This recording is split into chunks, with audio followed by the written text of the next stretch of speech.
have occupied the said land since pre-colonial times, having inherited the same land from their forefathers. In 2008, the government initiated a settlement scheme plan to formalize their occupation, which resulted in the issuance of offer letters to the residents. However, to date, no certificate of titles were issued.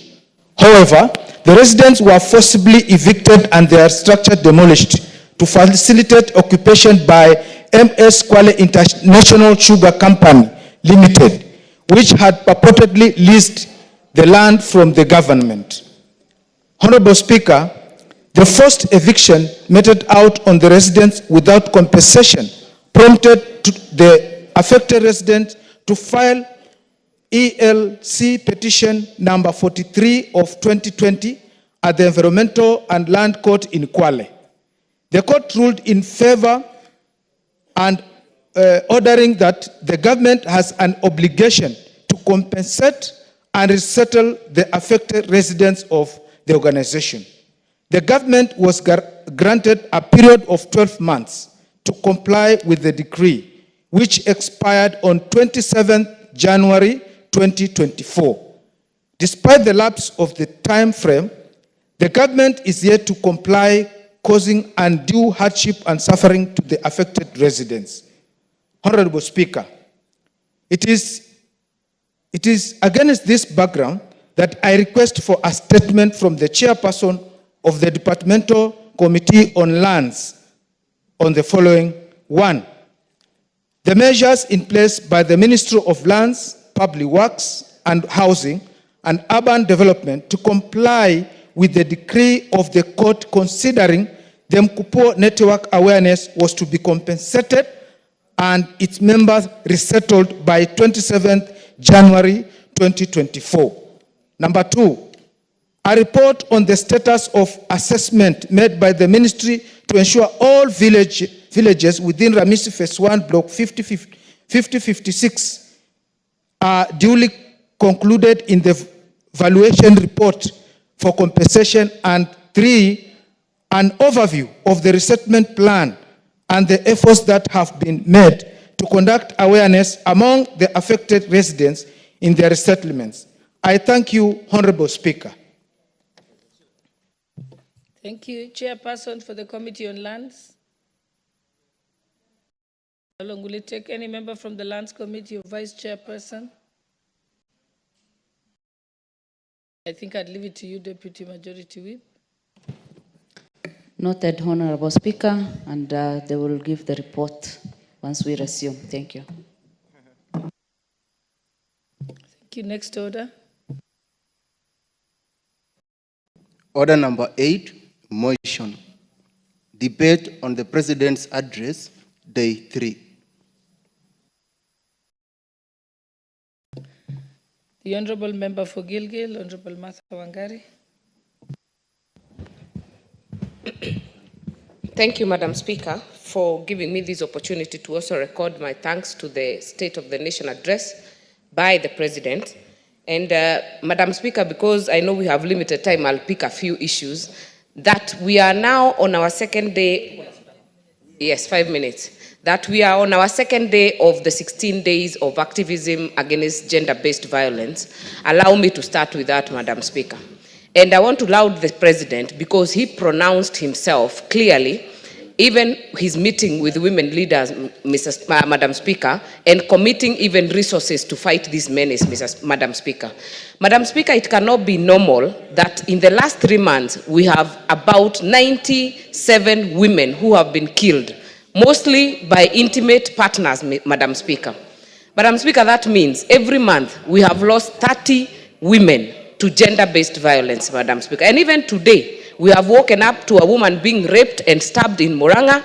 We have woken up yesterday to another one in Nakuru, another every in Laikipia. It cannot be normal, Madam Speaker. And I think the disconnect we are having right now is that the President pronounces himself, but the people supposed to take action are sleeping on the job. Madam Speaker, we have not had a statement from the Interior Ministry, even today, condemning these incidences, Madam Speaker. Madam Speaker, last year, a a girl in my constituency, Jasmine Joki, from Kasambara village in Barok, was raped and killed brutally. A 12-year-old was raped and killed in broad daylight, Madam Speaker, as she left school. Madam Speaker, that was September 12th, 2023.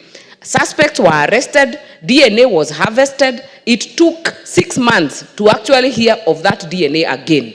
Why? It was taken to Kisumu because we don't have any testing center in Nakuru. We don't have a testing center in Eldoret. We don't have testing centers in so many of these counties, Madam Speaker. And Madam Speaker, the Ministry of Interior will boast and say, we have spent billions in buying equipment to modernize our fighting equipment, Madam Speaker. Why is it so hard to spare small shillings to buy reagents that we wait for from South Africa to test for DNA to be able to tell whether someone has committed a rape or a defilement, Madam Speaker? Madam Speaker, why? Because it is not very appealing, because it doesn't have money. There is not much money people can eat from that, Madam Speaker, and it does not have the interest of the nation. Madam Speaker, we have to change this, and we have to get to a point where every county can be able to process DNA samples to enable, to ensure that we have these culprits behind doors, behind bars, Madam Speaker. Madam Speaker, that case really pained me, because when you get a culprit who gets arrested, then tomorrow they are out on bail of 200, of 50,000, of 100,000, they go back to the families and taunt them. They actually tell them, you can do nothing to me, Madam Speaker. And I know people have said women should walk away, but how many are able to do that? Because others follow them, even when they try to walk away from relationships, Madam Speaker. And I say that as someone who has walked away from one which was violent, Madam Speaker. And Madam Speaker, they will follow you, they will tap your phone, they will actually call your friends, they will threaten you. And if you don't have the financial independence, you are not able to walk away. So I would actually say that we are not doing well. We must loop in the judiciary. This issue of just giving them bail and they walk is another problem, Madam Speaker. You go to the police, gender desk are mere desks. Actually, I think they even moved the desks from the police, Madam Speaker, because the idea was to give women a safe place to actually report these issues when they happen. And it is not happening. The judiciary must have a fast lane to actually be able to curb the issue of gender-based violence. And that also applies to boys and men, Madam Speaker, that we also have safe spaces where they can report and talk about it, because the stigma is quite huge and it is associated by reporting any abuse meted on men or boys. Madam Speaker, that for me stood out. The other issue, Madam Speaker, is of course the economic growth. I hope that we can be able to translate these to the pockets of Kenyans so that they can feel what the president is talking about and not just percentages. That way we'll be able to feel, and we'll not need to say, even on the newspapers, we'll be able to feel and see members doing well and the public thriving, Madam Speaker. I thank you for that opportunity. The Honorable John Mutunga, member for Tigania. Thank you, Honorable Speaker, for the opportunity to make a few comments on the presidential address. Honorable Speaker, this address comes subject to Article 132(1)(c), which basically articulates measures towards realization of national values, principles of governance in this country. Honorable Speaker, these are the values that are clearly outlined in Article 10 of the Constitution. And we can put them into 4 key clusters, one being the loyalty to the Republic, the second on promotion and protection of the rights of individuals, the third one as integrity, and the fourth one as development. Honorable Speaker, I would like to pick a few values and ask certain questions that Kenyans, on the extent to which Kenyans attest to these values. But just one, Honorable Speaker, in my understanding, is commitment to the nation's progress and sovereignty. The extent to which we commit ourselves is wanting, Honorable Speaker. Upholding sovereignty is important so that we balance the freedoms and also the freedoms with public policy. Honorable Speaker, to what extent do individuals within this particular country aligned to patriotism? How much progress have we made as a country? When a Kenyan is given an opportunity to express themselves, to what extent do we as Kenyans really talk about this country as our home and a place that we would like to live in? When you look at the media, to what extent is the media patriotic? Because most of the time you realize that they will criticize and not necessarily critique. Madam Speaker, the other issue is that the report itself cautions extensively on the role of the rule of law and constitutionalism. Madam Speaker, the national unity issue, to my understanding, is promoting cohesion and inclusivity. When we group ourselves along ethnic lines, are we actually expressing nationalism? Is that national unity? The reality is that to the large extent, Kenya is segmented into ethnic communities. How do we interpret national unity when we allow local, vernacular radios to take prominence in this particular country? And when any of us is aggrieved, you turn to the vernacular radio to try and express yourself. Honourable Speaker, that's an issue we need to deal with as a country. We need to promote national unity, and the report addresses this particular issue at large. Sharing and the devolution of powers with respect to devolution itself. Equitable resource distribution has to do with reaching the people. How much has devolution been able to do this? Out of the 47 counties as devolved units, and the resources being sent to these devolved units, Honourable Speaker, we need to see a lot more of development so that we can say Kenya has really done the right thing in the terms of in terms of addressing the issues of devolution. Honourable Speaker, when you look at the human dignity, the respect and the protection of every individual's rights and obligations, in this particular respect, Honourable Speaker, the immediate previous speaker has, honourable member, has attested to the gender-based violence and especially femicide, which the report covers extensively. Everyone deserves the right, not just the right to live in this country, right to engage without any form of intimidation, without any form of discrimination. Honourable Speaker, there should be no, we should be, as Kenyans, there should be no one who is superior before the other as a country, as a people living together. We should always respect one another so that we can also be respected outside in this country. When you look at the issues of equity, which has to do with the fair distribution of resources, particularly to the marginalized groups, this country has made a lot of effort. And the report covers quite extensively on the effort that the government has done in consideration of the effort of ensuring that everyone is taken care of. Projects like the affordable housing program, which is distributed across the country, it has the constituency focus, which means every constituency is supposed to get their share.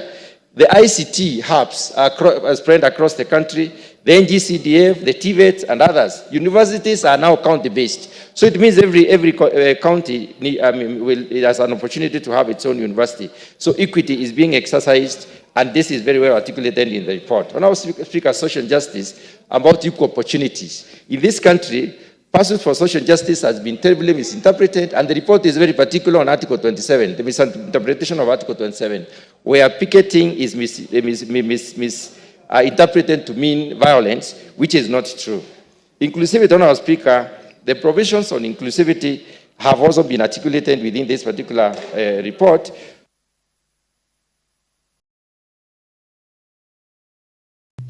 Finish your sentence. Thank you, Honourable Speaker. Let me conclude by saying that equality has also been looked into very, very carefully in this particular report. We have spread projects across the country, looking at different areas to make sure that every part of this country is developing. We have looked at the employment and labor migration, which has also assisted people across the scope, and the Equalization Fund, which has also looked at the areas that actually were behind others in terms of development. And therefore, this report articulates exactly what's happening in this country and the progress that we're making. Among others, the state of the economy has also been clearly articulated, as well as the state of food and nutrition and the cancellation of the contentious Adani contract. Thank you very much. Okay. The Honourable Member for Laikipia West, Wachira Karani. Thank you very much, Madam Speaker, for giving me this opportunity to also add my voice to this speech by His Excellency the President. I will start by saying there are so many things that His Excellency the President talked about, but because of limitation of time, I'll touch on a few. And I will say, we Kenyans, we have a funny way of looking at things. Whenever a new idea comes, we are used to opposing the new ideas without, first of all, giving it an opportunity. I remember in the year 2002, Madam Speaker, when the third president of this republic, the late Mwai Kibaki, came into power, he introduced through his minister then, Honorable John Michoki, the late, transport mode where a Nissan, a microbus, will be carrying 14 passengers. Before then, people are used to microbuses carrying even up to that passengers. Now, people, I remember, majority of Kenyans opposed it. They were told the matatus would be driving at 80 kilometers per hour because they used to drive at over 150. They opposed it. They were told we were going to use safety belts. Kenyans opposed it. But when eventually the third president stood firm on it through his minister, today every Kenyan enjoys it. So even now, we are in a similar situation. When the president took over the reign of this country in 2022, Madam Speaker, he found the country was in very big loans. We had almost reached the ceiling for our loans obligations. The Kenyans complained that they are being taxed very highly, so there was no room for more taxation. So the president turned it to public-private partnership, and the Kenyans opposed. Now my question is, what do you expect him to do and his government? So we have to be lenient.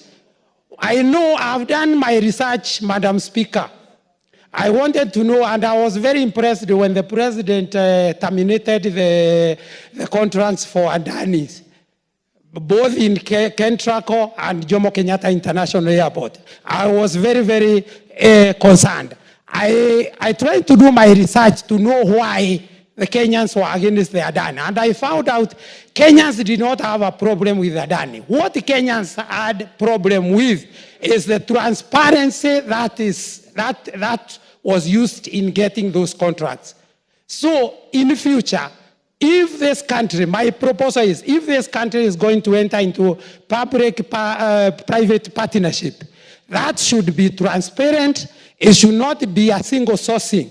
We should give many organizations opportunity to bid for them, and then we get the most considerate figures. I thank you, Madam Speaker. The Honorable Member for Tharaka, Honorable George Murugara. Thank you very much, Madam Speaker. Madam Speaker, I'm also happy to get the opportunity to make a contribution as regards the President's speech during the auspicious occasion. Although I was away from the country that particular time, I was actually able to listen to the speech from Cape Town, and I must commend His Excellency the President because he actually tried to give the picture of the country as it is and as we progress with all the matters that should now be considered towards making our country move forward and in a better way. First and foremost, the President highlighted several laws that are to be enacted for purposes of good governance in the country. I'm happy to report that some of those laws actually have already been considered by this House through the Departmental Committee on Justice and Legal Affairs. And what is outstanding, what is outstanding and what he spoke to is the conflict of interest bill. This is a bill of the National Assembly that was passed here some time ago. It was then taken to the Senate, where several amendments were reintroduced, and eventually, since this House rejected those amendments, we have had to have a mediation.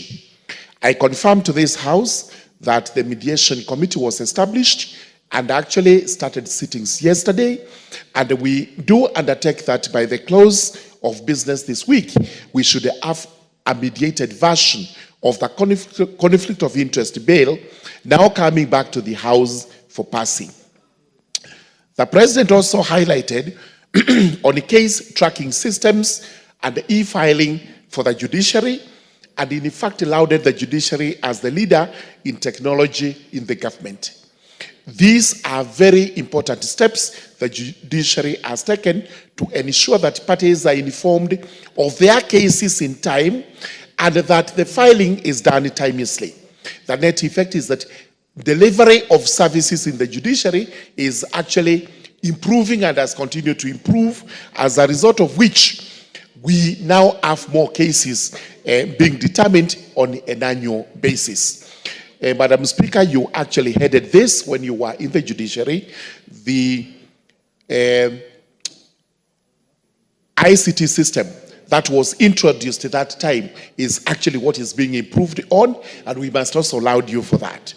We again had a presentation from the President regarding the Bill of Rights, which is also very important because of late we have had issues with what is being termed as abductions, forced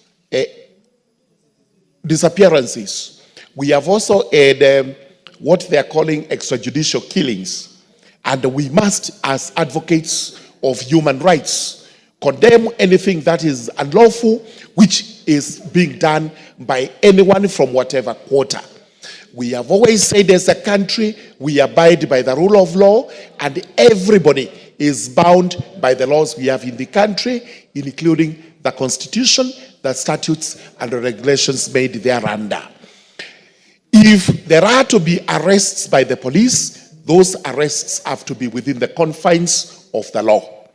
Any other criminal that goes on to abuse the law must be brought to book in a manner that is prescribed. We move this way, our country will continue to shine in the continent as one that is strictly governed by the rule of law. The president actually also highlighted on other aspects of life, including the CBC, where there have been questions as regards the preparedness of the country towards this.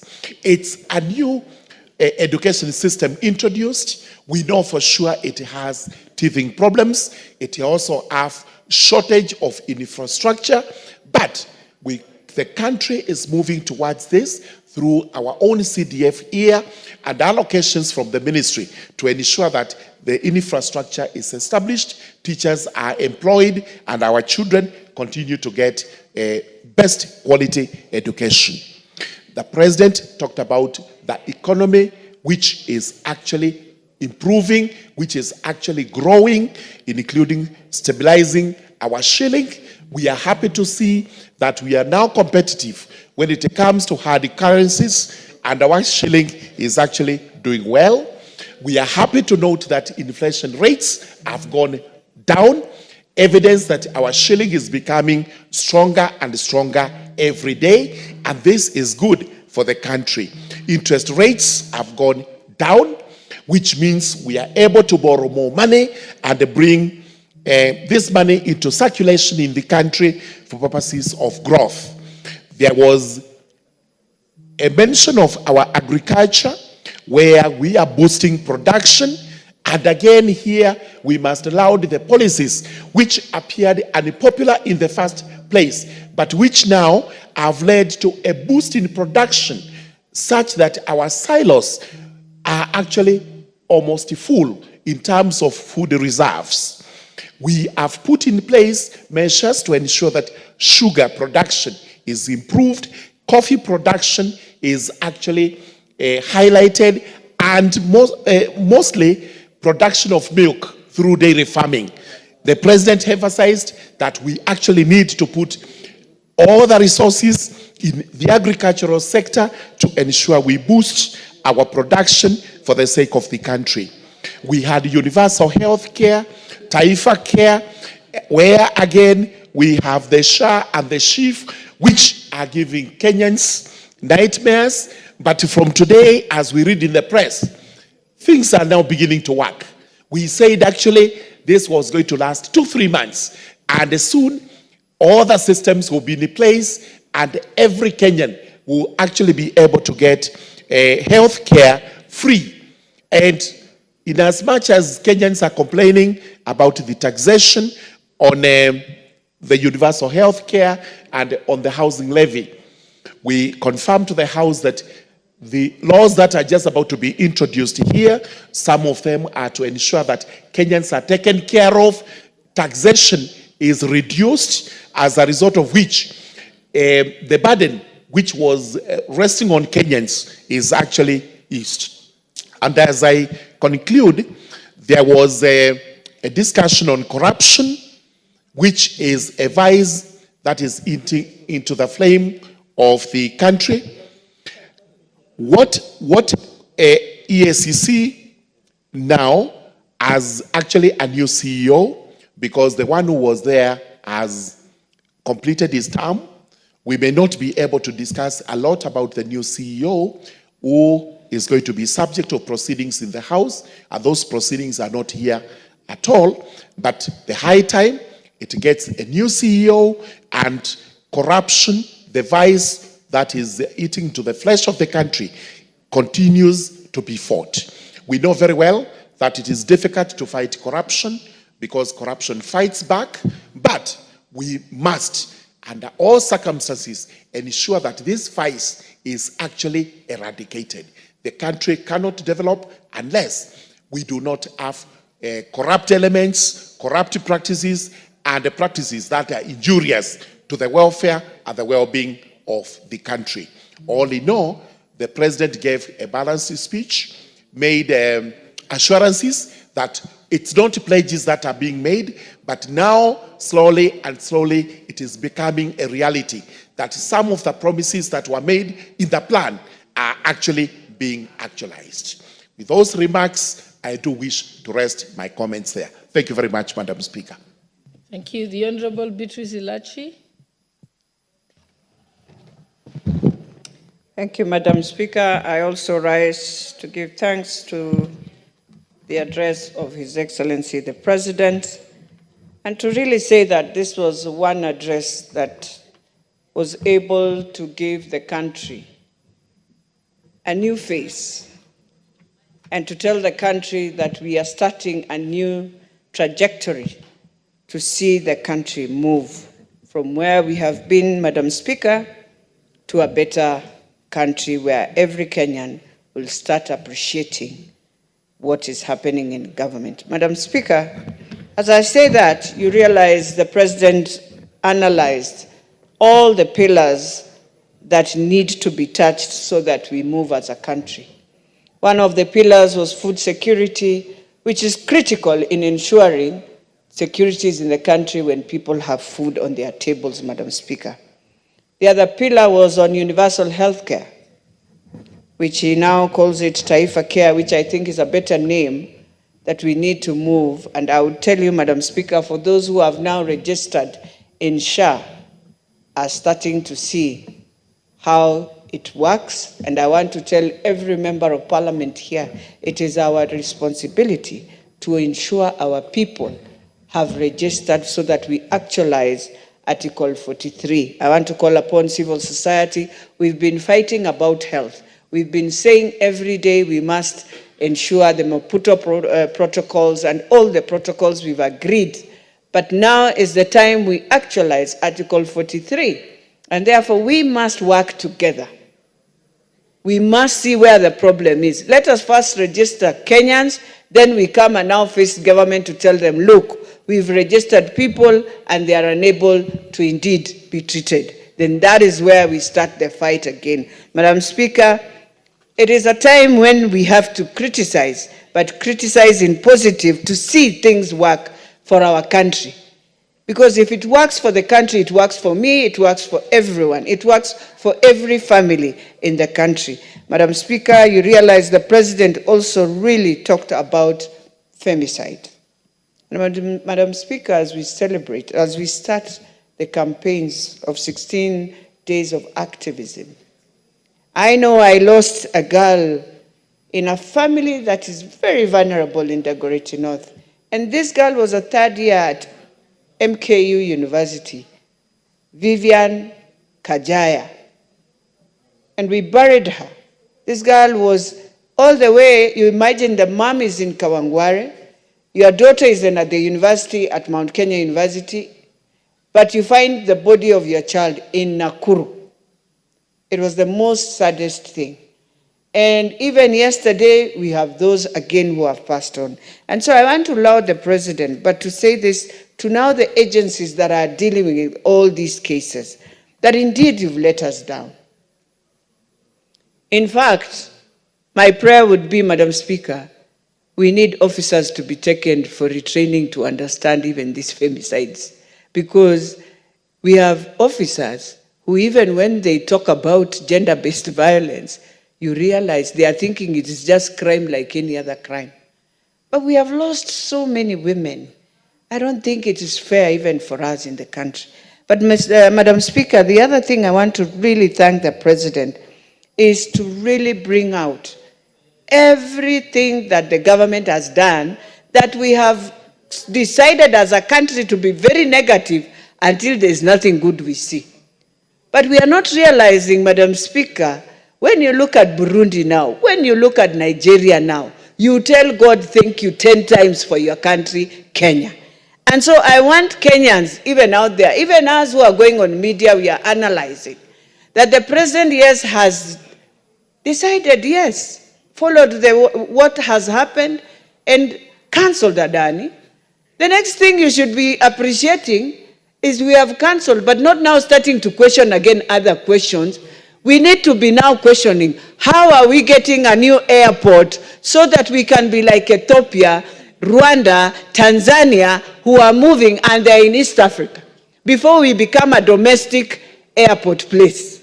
So with those few remarks, Madam Speaker, I just want to say it is important for us to thank God for what God has given us and appreciate we are better, we can do better, and Kenya is great. Thank you, Madam Speaker. The Honorable Soro, member for South Mukirango. Thank you very much, Honorable Speaker, for this opportunity to also speak to the presidential address by His Excellency the President in this House. Honorable Speaker, the President, in my view, spoke to the real issues that affect the common mwananchi. He's been in the past accused of not being able to be in touch of the things that affect the common man or the mwananchi. But from the presidential address that he gave last week, from his speech, I mean, really, you don't need to be a rocket scientist to identify the things that he said that directly touch on the common mwananchi and the realities. Despite the challenge that we have as a country, where people are naturally negative at times, and it's really a situation as we are facing right now. But I'll be very specific on the things that he spoke to, especially on the issues of health, the issues of education, and the issues of Adani, Honorable Speaker, and even the issues of the cost of living. Because it's a fact, we all live in this country, starting even from the issue of the cost of living, Honorable Speaker, that at the point the President took over power as the President of this country, the common commodities, the food prices in terms, the unga prices, which is our staple food, Honorable Speaker, was very high at that point. Not anymore, because of the measures that have been put to make sure we increase our production. That he spoke to, and it's a fact.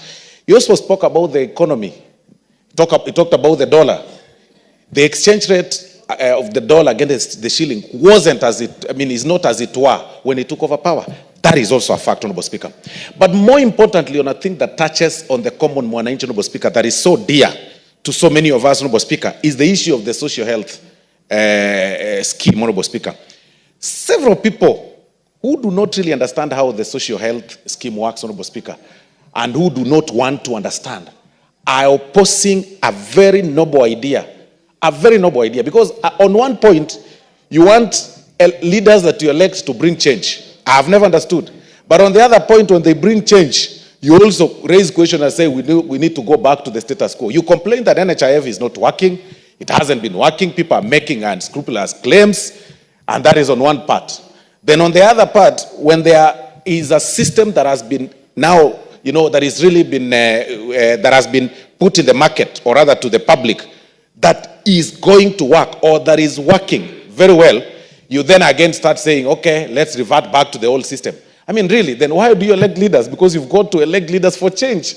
And you admit the ideas, because you can't be complaining without offering a solution. Honorable Speaker, I want to quote a message, and I want to read this message that I received yesterday from my constituent about the social health system. Honorable Speaker, I read this message from one constituent. It told me, good evening, Mheshimiwa. I wish I could get opportunity to thank His Excellency the President, but through you, the message is home. I'm from South Mogrango, Tabaka Ward, and a beneficiary of SHA. SHA has footed my dad's surgery hospital bill of 151K without paying a shilling.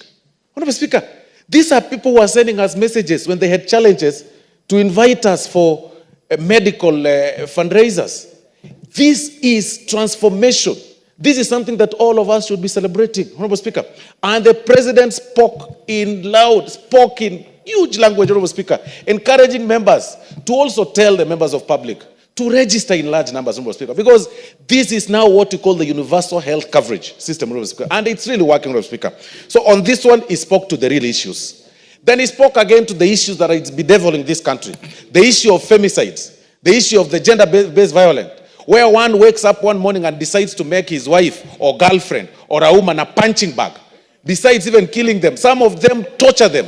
And it's really shocking. I don't know whether it's a moral issue, whether it's a devil that is now getting into people's heads, where you wake up one morning and you just want to, the person that you've lived with or you've been having a relationship with, you just decide to turn them into an animal and you want to punch them and hit them. Honorable Speaker, that is really a point that His Excellency the President spoke to, and we all condemn such. And finally, Honorable Speaker, this House has been accused over the issue of that at some point, some members of Parliament celebrated Adani when the deal was being proposed, and at another point, when the President sought for the withdrawal, that we clapped and, gave him a standing ovation. I want to explain to the members. 1 minute, you finish the sentence. I want to explain to the members of the public that it is indeed true. We celebrated initially when that proposal came to us because, number one, we agree to the fact that our airport is not doing well. We agree that it's not looking very well. We do not want to borrow loans to make it. Then we do not want, Honorable Speaker, to also do what? We have no other option of making that airport, Honorable Speaker, other than PPP, Honorable Speaker. So we were very happy that there was a PPP. But at that point in time, Honorable Speaker, we did not know that Adani had an issue of corruption. It was speculations and all those kind of things. Up until that morning, when the when America found him culpable of some corruption matters, Honorable Speaker, and as people, are patriotic Kenyans, we were happy that now, because we are fighting corruption, that is why the members of Parliament gave him a standing ovation, because he is fighting, he doesn't. Thank you. The Honorable Member for Mandera South.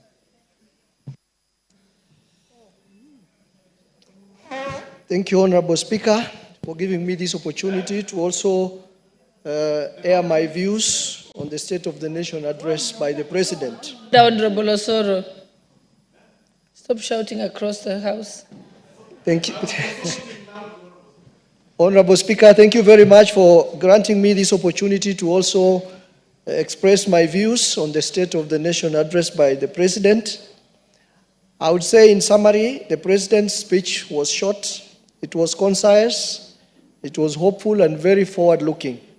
Honorable Speaker, I can't agree more with the Majority Whip by saying that the President touched on key issues affecting Kenyans. Honorable Speaker, the President talked at length about the state of the food security in the country, and he had very good news for particularly the sugar farmers when he told the nation that out of the 17 sugar industries we have in the country, they are all now functional, up and running.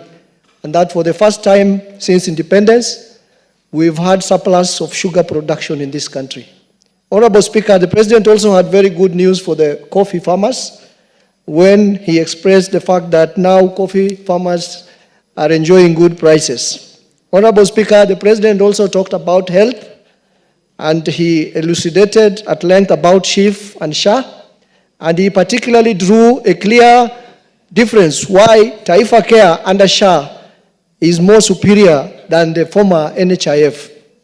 Honorable Speaker, the President also addressed the question around education, and he particularly touched about the teacher crisis and how the country and the government is going about addressing the question of teacher crisis. He addressed the question of CBC and also addressed the question of the crisis in our universities now, when we have strike by lecturers and most of the students from universities are languishing at home without going to university. The President also addressed and condemned the question around disappearances and illegal arrests, and he termed it as a threat to life to Kenyans. The President also talked about wastage and corruption, and you can remember we had a standing ovation for the President when he particularly talked about the Adani deals and the fact that the JKI expansion work and the Ketraco power line expansions were both suspended or cancelled. Honorable Speaker, two things that I wish the President had addressed in his speech, which he did not. When the President talked about food security, and he really had good news for the sugar farmers and the coffee farmers, I wish the President also addressed about the state of the livestock farmers in this country. Livestock industry is an industry which is supporting about 10 million Kenyans in 14 ASAL counties.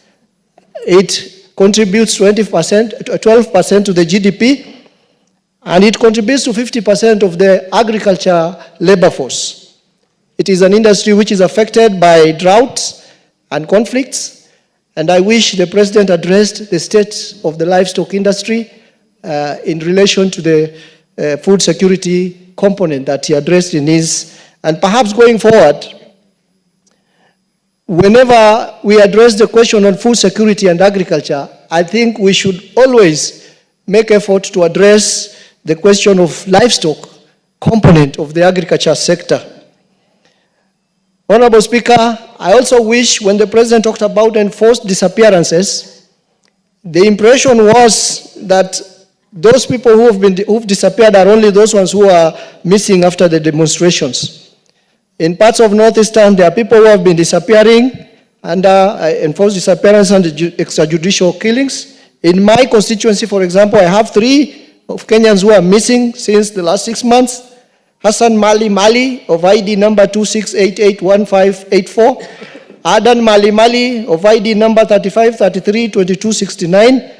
Abdi Ali Abdullahi of ID number 23490434 are all my constituents who have been missing since the last 6 months. And I wish the President addressed the question of disappearances in Northeastern, not just the enforced disappearance after the demonstrations in this country. Thank you, Honorable Speaker, for the opportunity.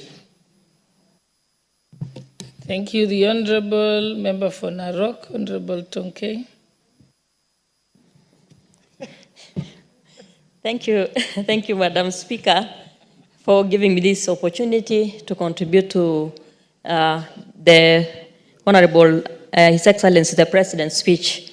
Madam Speaker, the speech of the President was very good, and we are very happy because as Kenyans, most of the issues that are facing Kenyans were addressed. Madam Speaker, when you look at the issue of gender-based violence, and you remember, Madam Speaker, you are one of the leaders who visited the President the previous day before he came to address the nation. Madam Speaker, the issue of gender-based violence is on the rise, and every day we wake up to killing of women by men. And Madam Speaker, it's unfortunate that those people who are killing us are the people that we expect to give us leisure, and even us to contribute to leisure to them, and that they enjoy the company of women.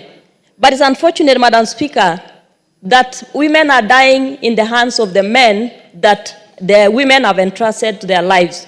But Madam Speaker, the President committed, even on the previous day, that they are going to address this issue, and he addressed it that, Madam Speaker, as we requested him, that he should give women the gender-based desk should be taken to the hospital so that women can be addressed there.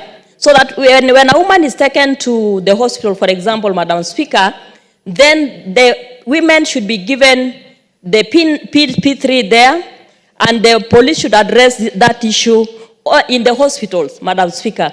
Madam Speaker, this challenge is it's on an alarming rate, and Madam Speaker, we as women are facing this challenge, and we are really terrified that every day as we wake up, Madam Speaker, you are not sure that you're going to get home safely as a woman. Madam Speaker, when you look at the issue of the 3 women who were killed the other day in Isli, a mother and 3 daughters losing their lives, Madam Speaker, this is really scary. And therefore, Madam Speaker, is an issue that we are not going to stand as women. Madam Speaker, the President committed to also check on the gender rule, where more women will be given chances to be in leadership. And for the first time, Madam Speaker, many women have been given very many vacancies. For example, the CSS. In history, Madam Speaker, this is the first time that in the Kenya Kwanza government, the President has given us, as women, equal representation. Madam Speaker, the other issue that we are happy about is the issue of teacher recruitment. Madam Speaker, the President has committed to check on the education sector, where the child of the common mwananchi is going to get the right to education because of employment of teachers. Madam Speaker, we've heard the President employing 56,000 teachers. Among just the other day, 26,000 teachers, 46,000 teachers have been confirmed on PNP, Madam Speaker. And Madam Speaker, as we talk right now, we are having the recruitment of 20,000 teachers who are going to be also interns, and after 1 year, they'll be confirmed. So, Madam Speaker, looking at the Kenya Kwanza government, Madam Speaker, it is the first time in history that Kenya has employed the highest number of teachers in Kenya, in the history of this country. So, Madam Speaker, we are really applauding the President for giving the best speech and giving Kenyans hope that Kenya is on the right track, and we support the President for this, Madam Speaker, because, Madam Speaker, Kenya is indeed on the right track. And we want to tell Kenyans to look at the good things that this government has done, look at what the President is doing, and support the President, for he is actually working very hard for Kenyans. Thank you, Madam Speaker. The Honorable Didi Raso, member for Saku. Thank you very much, Madam Speaker. Madam Speaker, let me thank the President for his bold and very focused speech. Madam Speaker, this is not the first government. This is the 5th administration of the Republic of Kenya. And within 2 years, Kenyans are saying, you have not fulfilled the election promises. I think some of the things we're asking, we must be very careful. This is the government that came into office, and they said that they found the national coffers empty. What is it that they can do to turn around the economy, to turn around education, health, and everything around in 2 years? There's no government that has bad intention for its people. And listening to the President of the Republic of Kenya last Thursday, I think he was clear, he was honest, and he was focused, and he was telling Kenyans, these are the problems that are there, and this is what I really want to do. Madam Speaker, on education, in the last administration, the CBC was the new education system that Kenya adopted. And many of us in the political space, we are very skeptical, and we really didn't want to proceed with CBC. But this administration, under President William Ruto, said, if Kenyans find CBC is a good system, that it is a foundational education that tends to look at skills development at very young age, then let it be. And a lot of professionals in that sector supported him. So today, the president has put in place the necessary infrastructure. Over 56,000 teachers have been employed so that this CBC can be a success. But still, they say Rome was not built in a day. There's no way that we are going to say that, why is this CBC? Why does it have teething problem? As Kenyans, we must begin to accept that there is no seamless system when you run a country. Secondly, Madam Speaker, is the issue of health. They say health is wealth. And when a country invests in health, then it simply means you are looking after your people.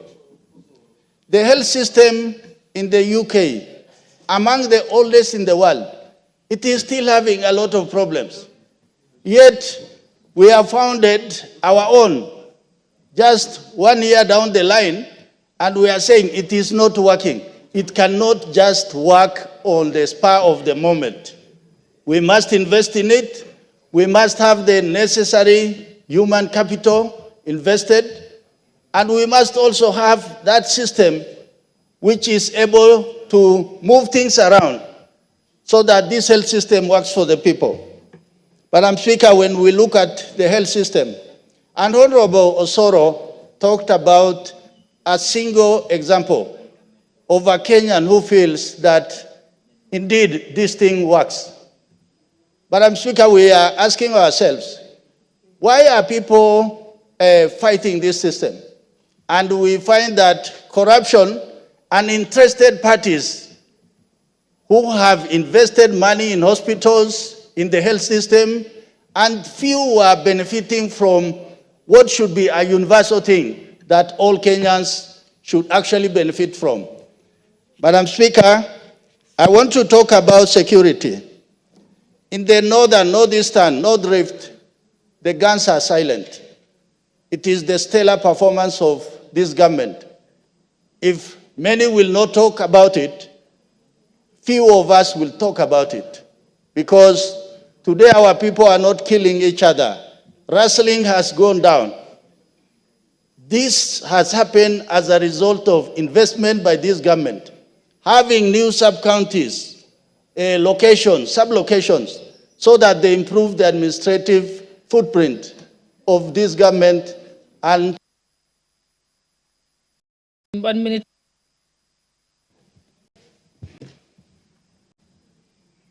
Proceed. Madam Speaker, I really want to thank the President for the sub-county of Irret that belongs to the people of the Dasanaj. The few among the many minorities in this country who live on the border of Kenya and Ethiopia along the shores of River Omo and Lake Turkana, they have been given a sub-county. This is how focused, how this government looks at the fate and how minorities must be brought into the center of governance. Madam Speaker, with those few remarks, I thank you. Thank you. The Honorable Member for Sirisia. I know you had stayed quite late yesterday. Thank you very much, Honorable Speaker, for giving me a chance also to contribute on this state of the nation that was presented by His Excellency the President. The President, Honorable Speaker, spoke and touched to very many issues that affect the country, Honorable Speaker. Many people, many Kenyans, Honorable Speaker, had not understood our President, but they are now coming to understand him the President touched on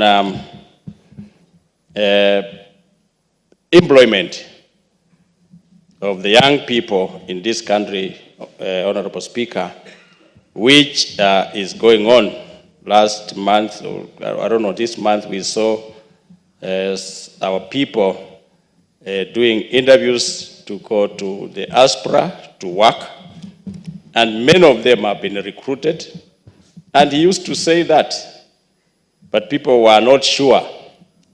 No, Kenyans to believe is another problem. Madam Speaker, this government is working under the leadership of President William Ruto. And what we should do as Kenyans, Honorable Speaker, is to support our president. He's trying. He took over the country when the economy had gone down. With the loans, Kenya had reached the ceiling. But, Honorable Speaker, the country is paying debts and is making sure that every sector, every department, every ministry, civil servants are getting salary, which is really working very hard to make sure that everything is on. And is a president who is hands-on his job. Honorable Speaker, Kenyans were shocked have been shocked for two occasions. First, when the Gen Z came, they wanted the president to sack all his cabinet, which he did. The president listens to the citizens, to the people of Kenya. Honorable Speaker, the finance bill, where we struggled in this House, Honorable Speaker, to make sure that it passes. And when we reached State House, the president said, no, I'm not ascending on it because Kenyan people does not like it. The attorney issue on that day in this House, Honorable Speaker, all of us were shocked. And this issue of members of parliament, the Honorable Speaker, clapping like school children, even me, I don't like it. We are honorable members.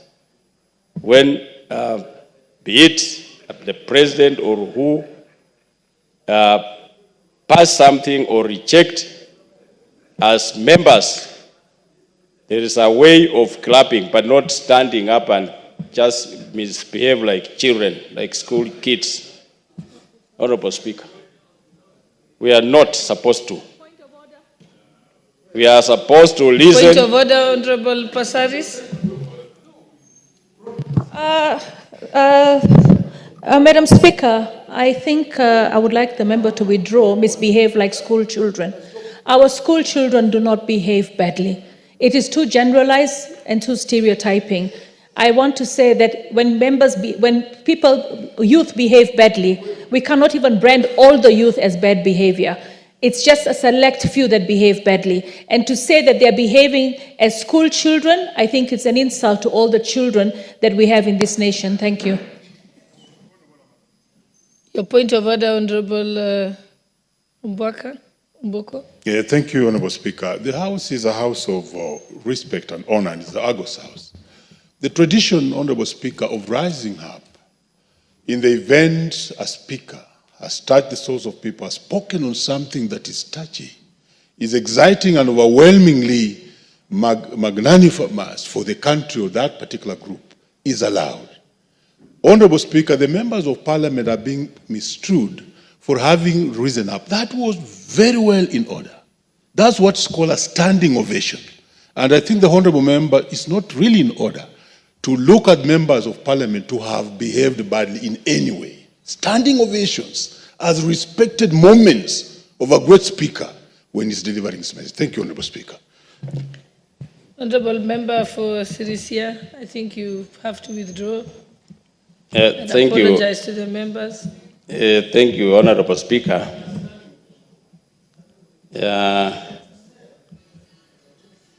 It is us. I know it is a house of... No, I've just asked you to, are you withdrawing or declining to withdraw?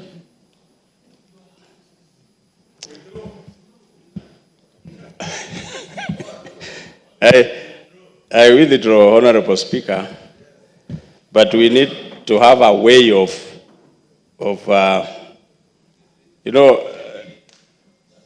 let me leave it like that, Honorable Speaker. I've withdrawn And your time is running out. apologize to the members. Honorable Speaker, the president, when he took over this country, he made sure that teachers are employed.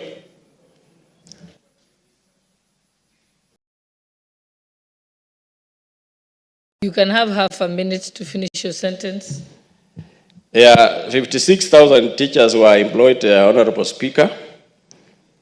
And also, it is for the first time Kenya wanting to export sugar to the other countries outside Kenya, Honorable Speaker. That is to show that our president is really working very hard to make sure that the collapsed factories are revived, and 17 of them are being revived, and we are happy with the work of the president, Honorable Speaker. Thank you. As a country and leaders of this country, Madam Speaker, we should support the government of William Ruto. We should support William Ruto as our president so that he continues building this country. Madam Speaker. You have finished your minute. Thank you. The Honorable Member for Dagoretti South, Honorable John Waweru. Honorable Speaker, I thank you. And I need to make my contribution for the speech that was made by the President, the State of the Nation address. And to my mind, this was a very well prepared speech and very well delivered. Madam Speaker, if this speech would be captured in one statement, it would be the analogy that the President used. The President, he himself said he is a farmer. And he said to us that if you're a farmer and you plant a seed, it would be very foolhardy of anybody to keep digging up the seed to see if it is germinating. Madam Speaker, if the Constitution of Kenya is a seed that we planted as a people, and we are here waiting to harvest the aspirations that we have espoused there as a people, if the Kenya Kwanza plan, the bottom-up economic transformation agenda, and all the other Marshall plans that are out there are a seed that have been planted, Madam Speaker, then it is upon us as farmers to be able to cultivate on these seeds, to prune them, to take care of them, and even to get to that garden and check if we are seeing progress. Madam Speaker, if the bottom-up economic transformation agenda was a seed that was planted, we should be checking 2 years later, are we harvesting anything? And Madam Speaker, from the President's speech, it is clear that there are parameters that are telling us that we are in the right direction, Madam Speaker. We are on a direction of recovery. The President enumerated some of the successes that we are all seeing, Madam Speaker, that if it is the price of fuel, Madam Speaker, it has been consistently going down month by month. If it is the cost of living, the price of unga is not where it was in 2022. And the President told us that if we were to put it in a word, it would be what the Swahili said, that ukiona vielea, ujue vimeundwa. That it took a change of policy, shifting from subsidizing consumption to subsidizing production. And that is what has led to the reduction of the cost of living, especially the cost of basic goods like unga. Madam Speaker, the inflation in this country, from a high of 9% to now to a low of 2.6%. The last time we were at an inflation rate lower than 3% is more than 17 years ago, Madam Speaker. So the point I'm making here is that yes, there are plans that have been put out there. Yes, there has been implementation going out. And yes, there has been results, Madam Speaker. Madam Speaker, from the speech, the President is telling us that the situation is not business as usual. The situation calls for agility. It is calling for innovation. It is also calling for responsiveness, Madam Speaker. And that is why the President says that he is listening. And this House is also listening. And leaders are now being forced to listen, Madam Speaker, to hear what it is that the people are saying. Even as we become agile, Madam Speaker, as we become innovative, even as we become responsive, we also have to place responsibility where it has to be placed. Madam Speaker, it was in the President's speech that he spoke about the plans in the sector that the committee that I chair superintends on, the sector of the ICT and the digital economy. The President talked about rolling out 100 kilometers of fiber, about the Wi-Fi hotspots, about the digitization of government services, and even about the institution of digital innovation hubs, Madam Speaker. And for this to happen, Madam Speaker, it will not be just the work of the executive. It will take the cabinet to move on with him. The members of parliament have to also take their role, Madam Speaker, especially in the installation of digital innovation hubs, Madam Speaker. Madam Speaker, even the ministries themselves, the agencies, will have to be way more agile. They will have to do that which the President is calling for us to do, to be innovative in the approach, to be responsive, Madam Speaker, so that we take this farm that we call Kenya as farmers, as the President drew that picture, and see that we have planted a seed that we all must take care of, that we all must prune if we shall harvest the fruits that are espoused in the national anthem that say plenty be found within our borders. Madam Speaker, it was a great speech. It is for us to now implement it. Thank you very much. The Honorable Janet Sitiene, member for Turbo.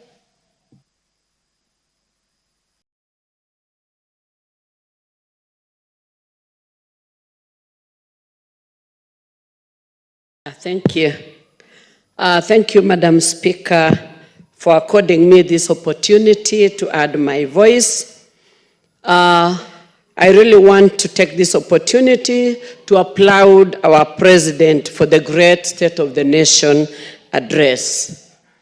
I was particularly very happy because the President gave a very, very good speech. The President's address, Madam Speaker, was very specific to the issues raised by Mwananchi and their aspirations. The very issues that the President took us through were measurable, achievable, and time-bound. The President, Madam Speaker, started by recognizing the issues raised by Mwananchi or the people of Kenya, which was a very good indicator that the President is alive to the issues bedeviling our nation. And that really made me very happy about our President. It also indicated or showed us that our President is a listening President. That is why he started by mentioning the issues bedeviling our people. He went ahead to give the progress and what plans he had to take this country forward. And Madam Speaker, I'm really happy that the progress he gave through affordable housing, there is enhanced food security in this country. And that is why, Madam Speaker, you may realize that for a while there has not been indication of need for food relief or distribution of food relief in this country because of affordable fertilizer and the favorable weather that the Lord blessed us with. So there was enhanced food security. Madam Speaker, the President also mentioned something that really excited me about improvement in the sugar sector. And he mentioned that we are already self-sufficient in terms of sugar production. And therefore, we don't need to import sugar anymore. We have sufficient sugar for our nation, and we are going to have more to export. And that really made me very happy because previously we have been importing sugar And that is why we had a menace of contaminated sugar, which led to a lot of cancer to our people in this country. So the fact that we are going to be self-sufficient in sugar, it is going to improve our economy, it's going to help our people have money in their pockets, or the farmers, and that is something very good. Madam Speaker, the President also mentioned something on the economic growth, that we are on an upward trajectory, and he also said that he had put measures in place to increase the tax base, which is going to improve revenue collection in this country, and it is going to continue improving our economy. We are really happy about the President's address. He was able to mention about the declining inflation, whereby it has moved to 2.7 from 9.6 in 2022, which is a very positive trajectory in this country. Even the dollar now has gone down and has made the commodity prices go down. So we really want to thank the President, because he has listened and he has put measures in place that is going to improve our country going forward. Madam Speaker, I was really excited when the President said, when he ended by saying that this country is resilient. It is very true. Our country is a very resilient country, and we want to thank the President for putting proper measures in place. He has already hired the highest number of teachers that has never been done before, and there are plans. 56,000 teachers is not a mean achievement. And he has plans by January to employ another 20,000 teachers. And we are praying that even as we go to the other budget, that we should be able sentence. Thank you, Madam Speaker, as I complete. I was saying that we are praying that in the next budget, the President should be able to employ another, the remaining teachers who have already graduated, because we have quite a number of teachers who still are not employed, and that will bring back our education into the mark that we were before. So, Madam Speaker, I want to thank you for giving me this opportunity, and to thank our President for really putting a lot of work into this. That speech was wonderful. It has given hope to the people. We were on the ground, and people are very happy about it, because they can see hope. Through the SHA, the universal health care, people are positive about it now. They have understood what it means. Honorable Member, if I give you 1 minute to finish your sentence, you can't now start a fresh point. Thank you, Madam Speaker. Thank you for... Yeah, and I'll just request, because there's a lot of members who are waiting, you just stick to your 5 minutes. Thank you. The Honorable Member for Muhaya, Honorable Omboko Milema. Thank you, Honorable Speaker, for this chance.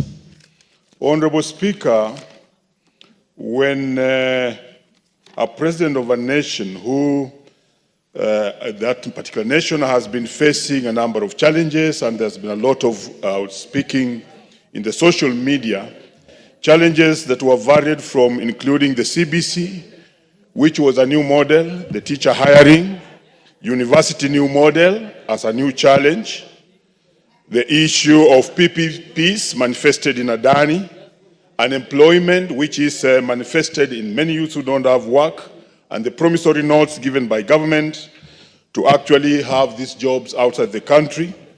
The issue of health care as a challenge on its burden, that is SHIF and SHA, later now converted into the Taifa model. The cost of living having been very high, and the prices of food going with the basic item identified with food in Kenya, which is the Gorogoro, rising from over 100 to 250.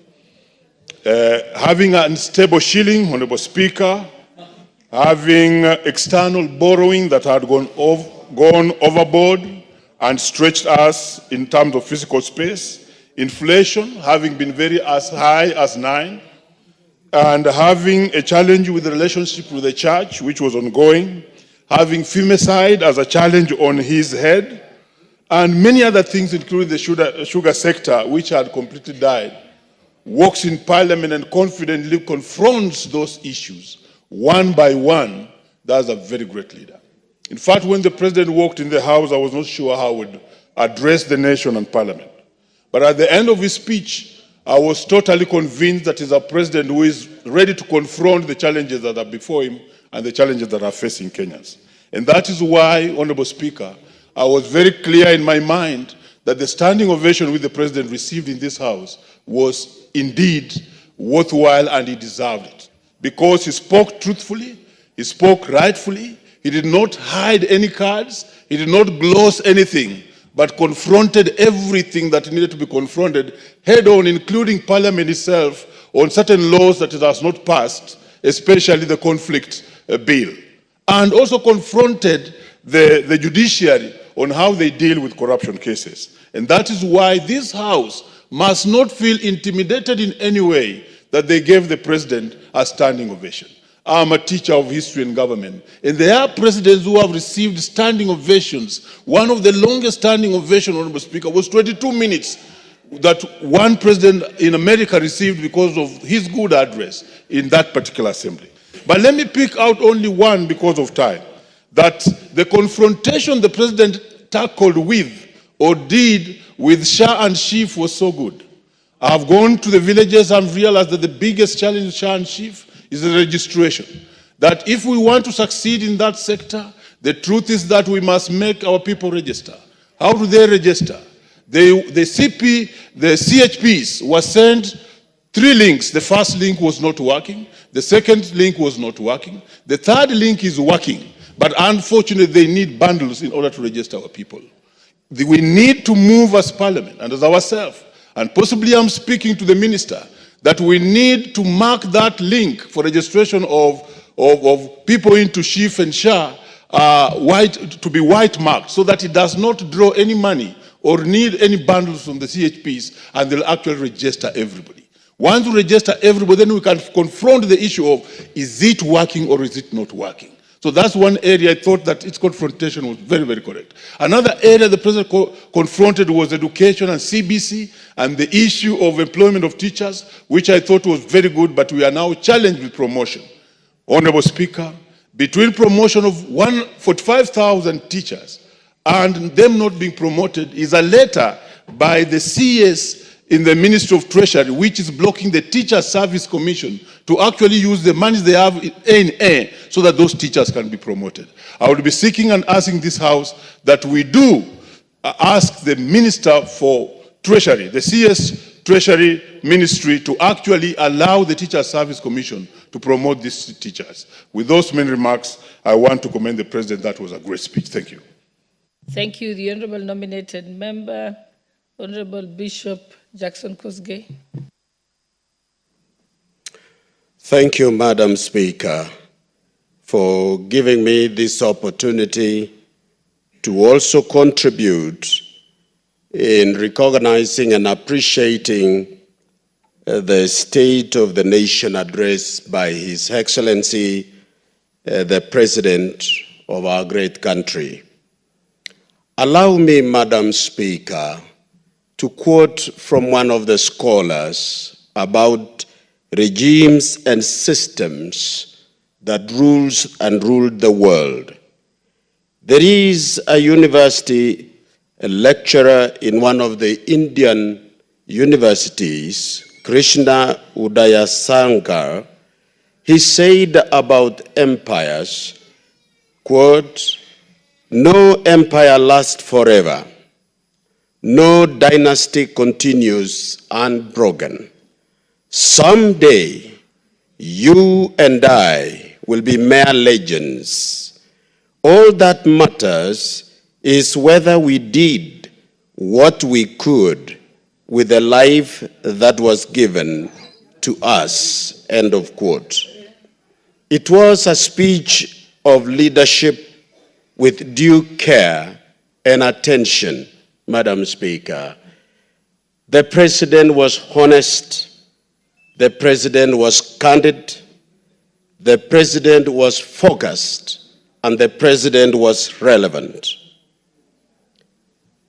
He has been described, both us in this country, in this speech, and internationally. I listened to some of the comments made by the other countries, and they said he appeared and demonstrated as a listening president on the following areas, which was very clear in his comments about health, about food security, about education, about security, and about economy. Madam Speaker, it provoked the thinking. Mr. Speaker, sorry, sorry for that. Mr. Speaker,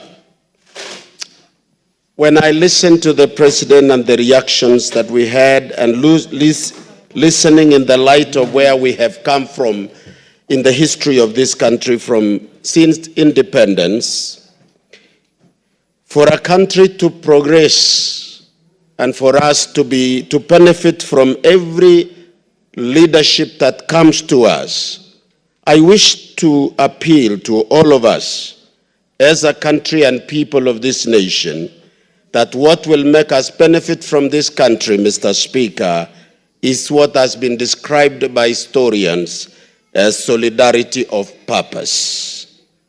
That we must be proud to stand by our shared values and interests as a people, so that every opportunity given to us, we will be able to use it to advance ourselves. We should also have a national pride. Let us be proud of our country, love our nation, and make sure that each one of us plays their role as we serve this nation. Let every one of us play their role. Do the best you can so that we can pull together our country towards prosperity and a promise for future generations. In conclusion, Mr. Speaker, on matters that was raised by the President, on health, for example, and education and security, I wish to also comment on what our ladies, women have faced in this country recently. What surprises is that some of the people who attack our women are people known to them. So it is a question of moral values. And I appeal that all social connection institutions should be able to do their best in influencing the character and moral shaping of our society. With that, Mr. Speaker, I applaud. Very well. The Honorable Paul Murigi, Igembe South. Thank you very much, Mr. Speaker. Mr. Speaker, Kenya is our motherland, and we do not have any other country to call home. I commend His Excellency the President for the well-informed speech which he issued here on Thursday, Mr. Speaker. Mr. Speaker, this nation, the time this government assumed office, we were not on the right trajectory. But His Excellency the President set it clear the achievement which we have achieved up to now, Mr. Speaker.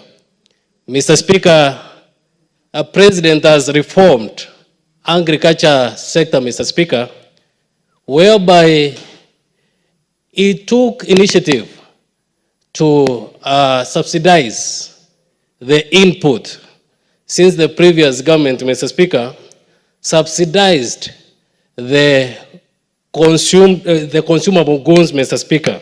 And through subsidizing, Mr. Speaker, the input, the prices of fertilizer, Mr. Speaker, which was 7,000, dropped to 2,500, Mr. Speaker.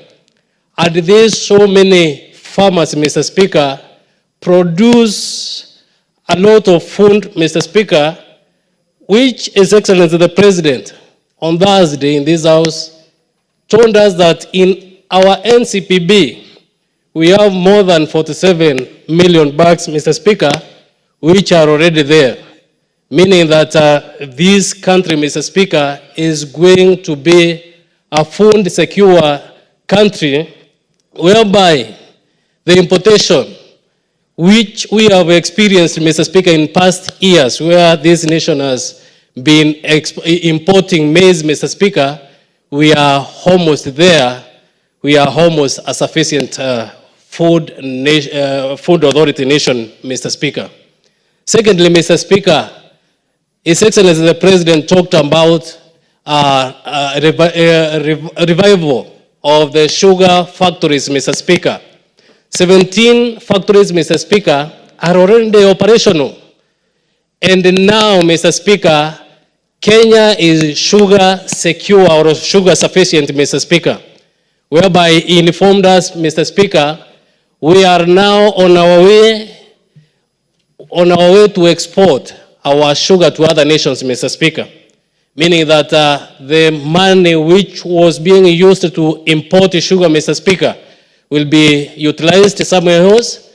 And also the dollar, Mr. Speaker, which we lacked, Mr. Speaker, when we were importing this sugar, Mr. Speaker, the economy of this nation is going to improve immensely, Mr. Speaker, since we will be exporting sugar, Mr. Speaker.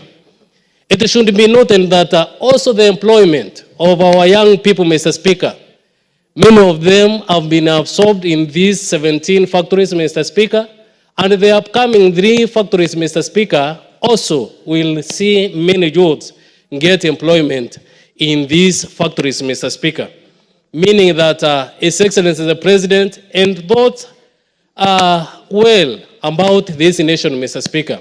Since as a father of this nation, you must think how this nation would grow and put to an end the complaints of the citizens, Mr. Speaker.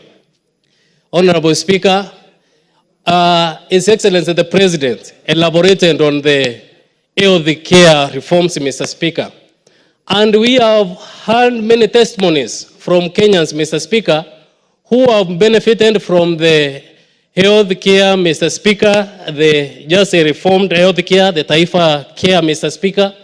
And most of the Kenyan citizens have benefited from this insurance. And it is my urge to urge all Kenyans that we get enrolled to this insurance so that you can benefit. It is an instant insurance which can benefit our people. So, Mr. Speaker, I commend the speech of His Excellency, and I know this nation, Mr. Speaker, is going to be secure. Thank you very much. Very well. The Honorable Suzanne Kiamba. Very well. Thank you, Honorable Speaker, for giving me this opportunity to also make a contribution to the President's speech. First and foremost, Honorable Speaker, I wish to appreciate 2 important things. One thing that I actually liked in that speech is the promise that there will be exemption of taxation to agricultural inputs. I hope that is implemented very fast because our farmers are suffering with very expensive inputs that has made farming unprofitable. Honorable Speaker, I wish that is actually reinforced so that we could actually have our farmers benefiting from the issue of farming, the business of farming. Secondly, I wish to appreciate the issue of the sugar, the incentive they were actually given, and now that the fact that we can have our own sugar, I think that is a plus. Nevertheless, I think I have so many questions to ask on the President's speech, and I wish these issues would actually be put into context. One, Honorable Speaker, I think the concept of SHA was very beautiful. But the implementation, as far as I'm concerned, remains a scam. Simply because you realize today the people taking the burden of SHA are the salaried people. Kenya is not made of salaried people alone. When they carry the burden of SHA, without the big businessmen who are not in SHA, the informal sector, you're making the salaried person a slave. This is specifically discriminatory, and I do not know what they were hiring for. If this is a program for Kenya, we surely need to have everybody in board, and we do not only have the salaried people carry the burden of SHA. Secondly, Honorable Speaker, when we were in this house, I heard also SHA is a Taifa Care. How many things are being introduced outside this parliament? I think it is respectful. The terms we get in this parliament continue to be used consistently. Otherwise, we are house for decoration. We are not house to make decisions for Kenyan. I was very shocked to hear, I don't know what care. While I knew very well we had SHA and we had the issue of chef, which we all knew. I think it is very demoting for people behind the curtains to go and start having other funny names, because it erodes the Kenyan trust. Because we wonder when those names were crafted, what else was actually crafted. On the issue of SHA, Honorable Speaker, you know, people are hiding. What benefits are getting to these people? There is a lot of, what benefits? A person who has dialysis, a family, is being entitled to shillings per session, 6,000 shillings. How much is a session of dialysis? Honorable Speaker, let's unpackage this, and let's not pretend that we are newcomers in Kenya. If you give somebody with dialysis 6,000 shillings per family, what are you actually giving? That's a big joke. I think that needs to be reviewed. Honorable Speaker, the undone in SHA must go out. If we have said undone is corrupt all through. We cannot have an element of undone in SHA, and it's being covered up to think like we don't have undone. We need undone out of SHA, Honorable Speaker. And I think that is actually in order. Honorable Speaker, yes, my second point goes to... Honorable Speaker, everything that is said and mentioned on this floor of the House, Honorable Speaker, has to be substantiated, Honorable Speaker, and must be factual. Honorable Speaker, I ask that the Speaker on the floor of the House produce evidence that Adani has something to do with SHA. Honorable Speaker. Honorable Speaker, I think that member must be very foreign. Order, Honorable Member, and the language in this House is not that casual. This is a House of Order, House of Rules. Members risen from his place and ask that you substantiate the issue of the relationship between Adani and SHA. Proceed or withdraw. Honorable Speaker, if I'm not reading right, one of the companies that is actually implementing SHA is in partnership with Adani. And it is all over. Honorable Speaker, I can actually bring that information if you give me time. Order, House of Records, could you proceed and name the company and produce the documents of that company and its relationship with the same? In the House of Rules and Order. Proceed with your speech. Proceed with your address. Honorable Speaker, I can see everybody's in arms because this House has decided that any other voice should not actually be heard. But Honorable Speaker, protect me. My second point, Honorable Speaker, nobody is against public-private partnership. And when we say we accuse Adani and the Kenyans rejected the issue of Adani, it is not issue of rejecting public-private partnership. Add the 100 minute. Yes, her time was taken away. 1 minute. Honorable Speaker, I need my God. Honorable Speaker, I think, Honorable Speaker, the issue of governance. I think the President talked about this. But recently, when we had what we are calling the broad-based government, what we are witnessing is a case where the opposition has joined the government. I can say practically in this house, we don't have a functional opposition because everything is becoming yes, yes, yes, yes. And I don't think Kenyans are getting what they should get out of the parliament. This is reducing the democratic space that the Kenyans have actually worked so hard to develop. Honorable Speaker. We can't block up. Yes, what's your point of order, Honorable Member?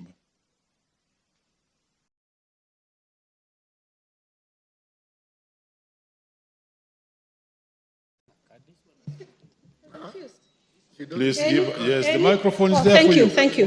Mr. Speaker, the Honorable Member has just talked about opposition joining the government. I would like to confirm to you that I'm in the opposition, I have not joined any other government, and if there is anyone who has joined, please clarify to us who is this person called opposition.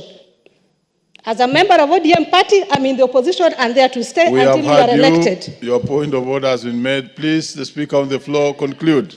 I've not mentioned anybody. I'm giving my opinion on what I see in the floor of the House. I'm giving my opinion of what I see in the floor of House, where the opposition leader fully supports the government and actually even speaks more than the proposer of the motion from the government side. Honorable Speaker, my last point. Since June 24, Honorable Speaker, this is a very important point. The President talked about we are having security. But since June 2023, this country has witnessed high levels of insecurity. Honorable Speaker, killing of the youth in Gen Zs. Even the Shakahola issue have never been answered. What is insecurity in Kenya? Very well, you have had your bite. You have had your bite, Honorable Member. The Honorable Paul Biego. Thank you, Mr. Speaker, for this opportunity, and I rise to add my voice on the President's State of Nation address. And as he gave his scorecard for the 2 years, he was very clear, and most importantly, he sold hope to the great people of Kenya.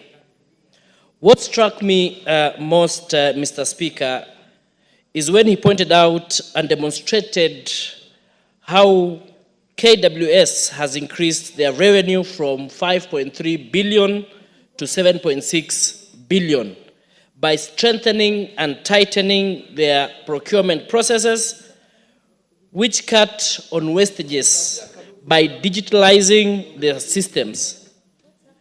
This is one parastatal, Mr. Speaker, that has done so well, and the template being used by them should be cascaded throughout the country to help institutions be self-sustaining.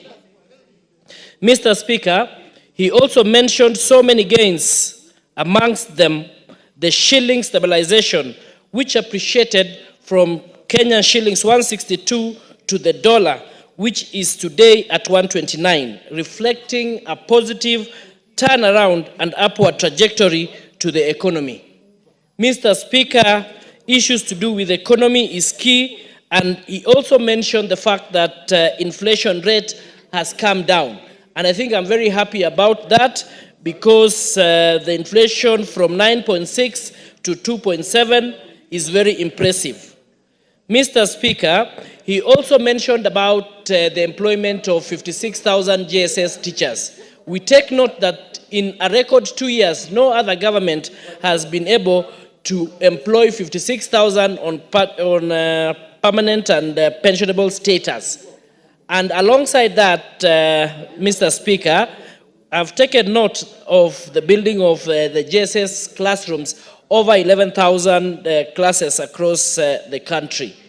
Mr. Speaker, it is also notable to know that in agriculture, the sugar factories have been revived. 17 factories are operational, and we shall be self-sustaining very soon. So it is remarkable. And on the issue of corruption, the fight on corruption, he actually gave zero tolerance and asked Treasury to adopt the e-procurement services. And it is I'm happy and notable that 20,850 services are being currently offered digitally, which is something to be proud of. Another thing, Mr. Speaker, that I am happy of is that each arm of the government was called out, e.g. this House, Parliament, on the issue of conflict of interest bill, and the judiciary on the issues of delayed cases.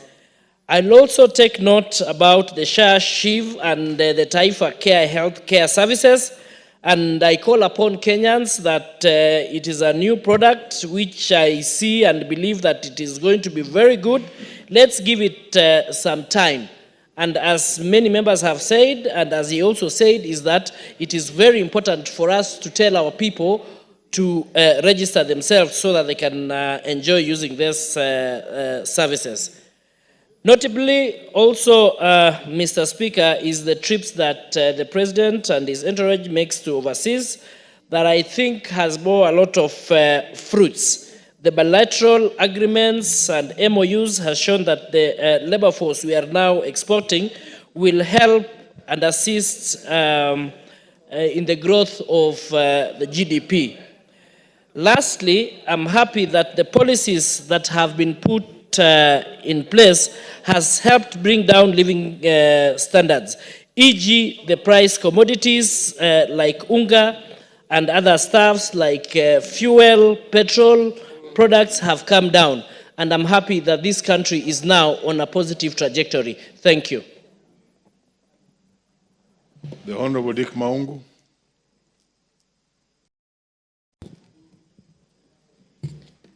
Thank you very much, Speaker, for the opportunity that I may also be able to add and contribute on this important address to the nation. Mr. Speaker, the presidential address to this National Assembly is a matter that is constitutional and therefore meant to communicate, or rather set the agenda of the country. And the whole country was waiting anxiously to hear what message the president had for this country. And there's a Swahili saying that says, Mugala muue lakini haki mpe. I must agree that the statement had a lot of hope and gave hope to Kenyans, especially on the number of variables that I wish to delve into, Mr. Speaker. One was the issue to do with education. Mr. Speaker, it is a fact that this regime has done extremely well in matters education, because as much as we have had challenges, but teacher management, especially recruitment of teachers, it's a plus that we should all be able to uphold, Mr. Speaker. Mr. Speaker, to date, this government has been able to recruit close to 56,000 teachers. We'll go in to address the huge shortage we've had, teacher shortage that we've had. And I believe that this is an issue that we all should be able to applaud, an issue that we should all be able to really appreciate, Mr. Speaker, because previous regimes, one thing that we had was that teachers were only employed at the rate of only 5,000 per year, which was purely replacement. And therefore, the step this regime took to employ teachers was bold, and very bold indeed. And therefore, I must applaud the President for that. Mr. Speaker, one issue that has become of concern of late is the issue of femicide that has taken place in our country. We are in a situation in a country whereby we find that people no longer have respect for life. People no longer have respect for human life, and more so human blood. People are being slaughtered like chicken. People are being killed left, right, and center. And Mr. Speaker, when the President talked about femicide, I wish he was able to expand it to include other areas, Mr. Speaker. I come from a region where of late we've had serious issues of insecurity, whereby people have been cut with pangas, with chokers, some even shot, Mr. Speaker. And I wonder what has become of us as a nation, because people no longer have respect for human life. People no longer have respect, for human life, Mr. Speaker.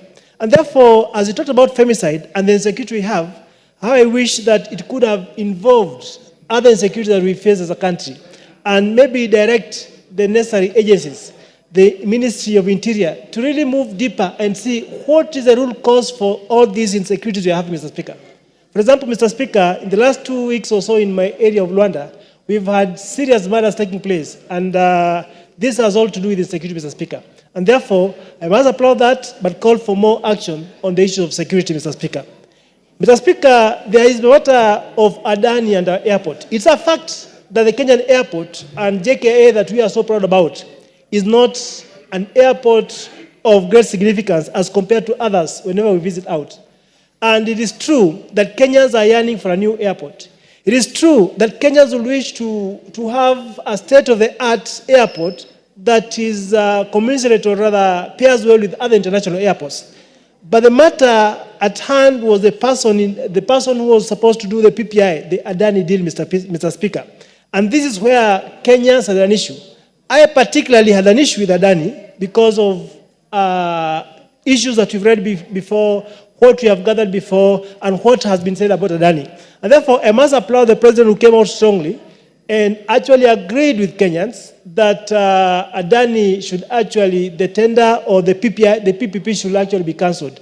And therefore, to me, that was a great thing, Mr. Speaker. And I believe that let us have a new person who can do the PPP. Lastly, Mr. Speaker, I must confess that I've not been very keen on the she issue, Mr. Speaker. And recent testimonies from my people is that they are now beginning to appreciate what this scheme has. It is more inclusive, it is more accommodative, and therefore I must say that I'm now deeper inside compared to before, Mr. Speaker, because I actually didn't support SHA. I actually didn't even know what SHA was as much as we passed this law in this country, Mr. Speaker. But I found it more accommodative. I found it more inclusive, and therefore... The Honorable Hilary Kosgei.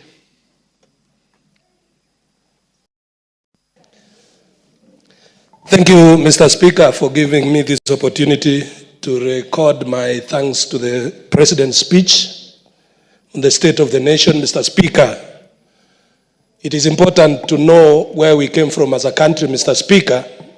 When the President took over this country, everything was collapsing. The economy was on its knees, agriculture was on its knees, every other sector was collapsing, Mr. Speaker.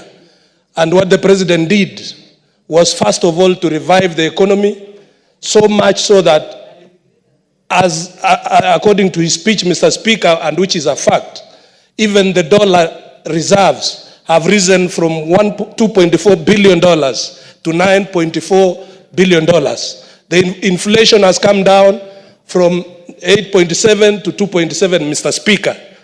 And generally, the economy is in good footing. Mr. Speaker, the task this president is handling is equivalent, Mr. Speaker, to when Mwai Kibaki took over this country, when he called upon Kenyans to lipe ushuru tujitegeme and coalesce the country, rallying the country around Vision 2030, Mr. Speaker. Mr. Speaker, this president has laid the foundation, the cost of living has come down, farmers are earning, and Mr. Speaker, the biased media has not stopped every step of the way from nagging the good progress that we are making. If you see the headline of the Standard today, Mr. Speaker, it is reporting that farmers are about, this parliament is about to enact regulations that are going to make farming very difficult. I want to tell the Standard, Mr. Speaker, that farming is becoming more profitable. Sugar industries, 17 of them are being revived. We are turning this country from an sugar importing country to a sugar exporting country in the next few years, Mr. Speaker, and things are moving well, Mr. Speaker. And Mr. Speaker, companies that, you know, the biased media will not report, companies that were known to be making losses, companies like Kenya Power and Lighting, for the first time under this administration, for several years, which had been making losses, recorded a 30 billion profit just recently. Kenya Airways, Mr. Speaker, which has been known for losses throughout the entire regimes, has recorded over 30 billion profits because of the stability that this president has put, Mr. Speaker. And Mr. Speaker, these successes are laying a foundation to conclude the Vision 2030, Mr. Speaker, and to enter into a new era called the Agenda 2063, which is dubbed, Mr. Speaker, as the Africa we want, where African governments are fighting to make sure their citizens enjoy good life by the year 2063. And part of that, Mr. Speaker, is the work on the affordable housing. Mr. Speaker, when we took independence, we became happy about the nation, the new country, and forgot to plan our country. And that is why in Kenya, we have the largest slum, East and Central Africa. This housing project, Mr. Speaker, is based on a study by the World Bank that has said that by the year 2055, 65% of Kenyans will be urban. And by starting the affordable housing, the president is attempting to stop a kibera happening in the near future, Mr. Speaker. And so the foundation of this nation, Mr. Speaker, has been well laid, and I thank the president for speaking candidly to the country and for telling the country, yes, we were badly off, we are not yet out, but we are making good progress towards a better country. Thank you, Mr. Speaker. The Honorable Christopher Seka. Thank you, Speaker. I also rise to join my colleagues in applauding the President's address to the nation. And more particularly, Mr. Speaker, I will dwell on one issue, the state of economy. Mr. Speaker, the drop of inflation rate from 9.6 to 2.7 has occasioned a reduction in the cost of the basic commodities. I reside from Western Kenya, where maize and ugali remains our staple food. And as we compare the prices that were there then in 2022, time like now, and the price that are there today, the prices of a 2 kg maize flour has reduced by 100%. Mr. Speaker, I also laud the economy of this nation for the resilience of the Kenya shillings against the dollar. And Mr. Speaker, when our shilling is doing good against the dollar, it means we are going to pay our foreign obligations at a lower rate. What it means, it creates more fiscal space, creates more money that can be appropriated to do more development. 3, Mr. Speaker, the recruitment of 46,000 GSS teachers on permanent and pensionable terms has reduced the burden in our schools that were really using a lot of money from parents to recruit teachers, and this one is a plus to the president on the policy. Mr. Speaker, the change in strategy from consumption subsidy to production subsidy has really improved the reserves of our food reserves, and we can pride as a country that this country is now food secure, irrespective of few challenges here and there. We are happy that our national cereals and produce boards has enough food that can easily sustain this nation. But Mr. Speaker, as we laud the President's speech, we need also to appreciate that there are challenges in the recruitment and onboarding of Kenyans on the SHIF and SHA program. And it is on us as members of the Parliament, members of the county assemblies, and all the leaders to wake up and mobilize our people to ensure that all of them are registered and are onboarded on this program.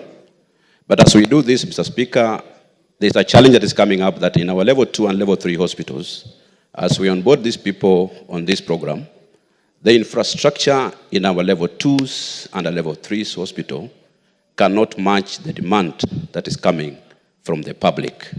You go to our hospitals today, there are no basic drugs. You go to our hospitals today, there are no basic equipment that can be used to treat our people. So as we laud this program, we must also call upon the county governments in conjunction with the national governments to ensure that the infrastructure in our health sectors are commensurate to address the issue. Mr. Speaker, also, farmers have really harvested enough maize, and as we allowed the food security that we are now enjoying in this country, the price of this maize, like a 90 kg bag of maize, Mr. Speaker, if we sell that maize at 3,000 shillings, and looking at the inputs that we are putting in, Mr. Speaker, farmers, many of them will go at a loss.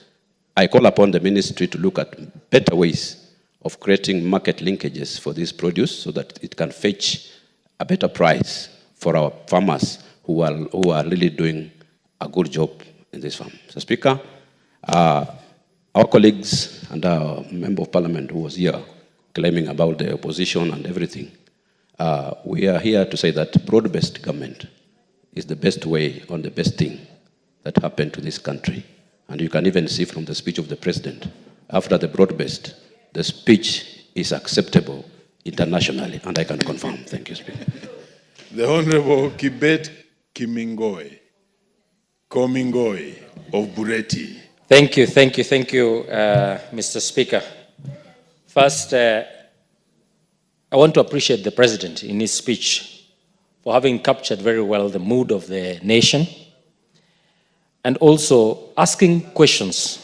Having read his speech, the first few chapters of his speech was actually the posing of questions to be able to see how well we are able to capture the mood of the country. The question of the education funding model, the mood of the country concerning the education system, the CBC, the classrooms that are yet to be completed, the difficult life that the Kenyans are facing in cost of living, the seemingly no development within the regions and the stalled projects that we have in the country, the social health insurance program and the SHIF, now called Taifa Care. All these questions, as raised by the President in his speech, brought to fore the acknowledgement and the commitment that the nation must continue to encourage itself in its discussion so that we can be able to have meaningful engagement. And combining that with thoughtful responses, Mr. Speaker, this speech brought out what we really need to have and discuss as a nation for the purposes of moving ourselves forward and also bringing all to the understanding of the challenges that we are facing as a country and be able to tackle these challenges. The second aspect, Mr. Speaker, that I would want to raise, which I quite agree with the President, is what we are calling now the broad-based government. The broad-based government is actually the inclusion of all for the purposes of serving all, and that all may be brought on board to secure both this nation in its economic endeavors, the social fabric of this country to be intact, and even the political ideas, not only to be able to agree, not to merge ourselves and be uniform, but to be able to agree and move forward this country for the purposes of all of us benefiting from the programs and the policies of the Kenya Kwanza government. I quite agree with the President that what is good for the nation is also good for each and every section and ethnic community and every region of this country. So therefore, moving forward, we need to harness our efforts and our vision together to be able to build one nation. Mr. Speaker, the question of food security and the stability of our rural economies, we will realize that for us to be able to move our rural economies, we must be able to invest more on agriculture. The sugar sector, as had been pronounced, that 17 factories have been revived, and soon we shall be sugar sufficient, ready to export even sugar. I think we should move also to other sectors of our economy. I have in mind the question of tea production in this country, that we should be able to harness and bring together our farmers and be able to continue to look into the effects of bringing together the agricultural policies to be able to support our farmers, especially in the tea and coffee sector. The tea industry, Mr. Speaker, some factories are old as the Mzungu days. And the government should be able to look into all these aspects to be able to improve them, modernize them, so that our people may be able to grow tea that benefits them. That the efforts and the determination of our farmers may be able to come through as money in their pockets. Mr. Speaker, especially coming together with coffee, the insecurity that is happening within the coffee regions, especially the theft of coffee, there must be integrated policies on security to our farmers and their produce so that they can be able to secure their products. I have in mind, in my constituency, Mr. Speaker, there is a coffee farm, pulping station that was invaded. 2 people were killed. Yes. And for that purpose, we must be able to harness and bring together all policies to secure the farmer, the produce, and the livelihood of the people, so that we can be able to continue to secure the lives of our people. Today, they'll be having a fundraising together for the funeral expenses for this. Very well, the Honorable Gadambi. Thank you very much, Mr. Speaker, for this moment you have granted me so that I can do my contribution in relation with the State of the Nation address by our able President, William Samoei Ruto. Mr. Speaker, let me go direct to the point. The most impressing point for me when the President was addressing the nation is the matters of food security. Because this country had gone a lot of challenges. The whole country, Mr. Speaker. Therefore, when even the President himself, when he took over this government and made sure that there was also decrease in prices of fertilizers, it has really assisted farmers on the ground.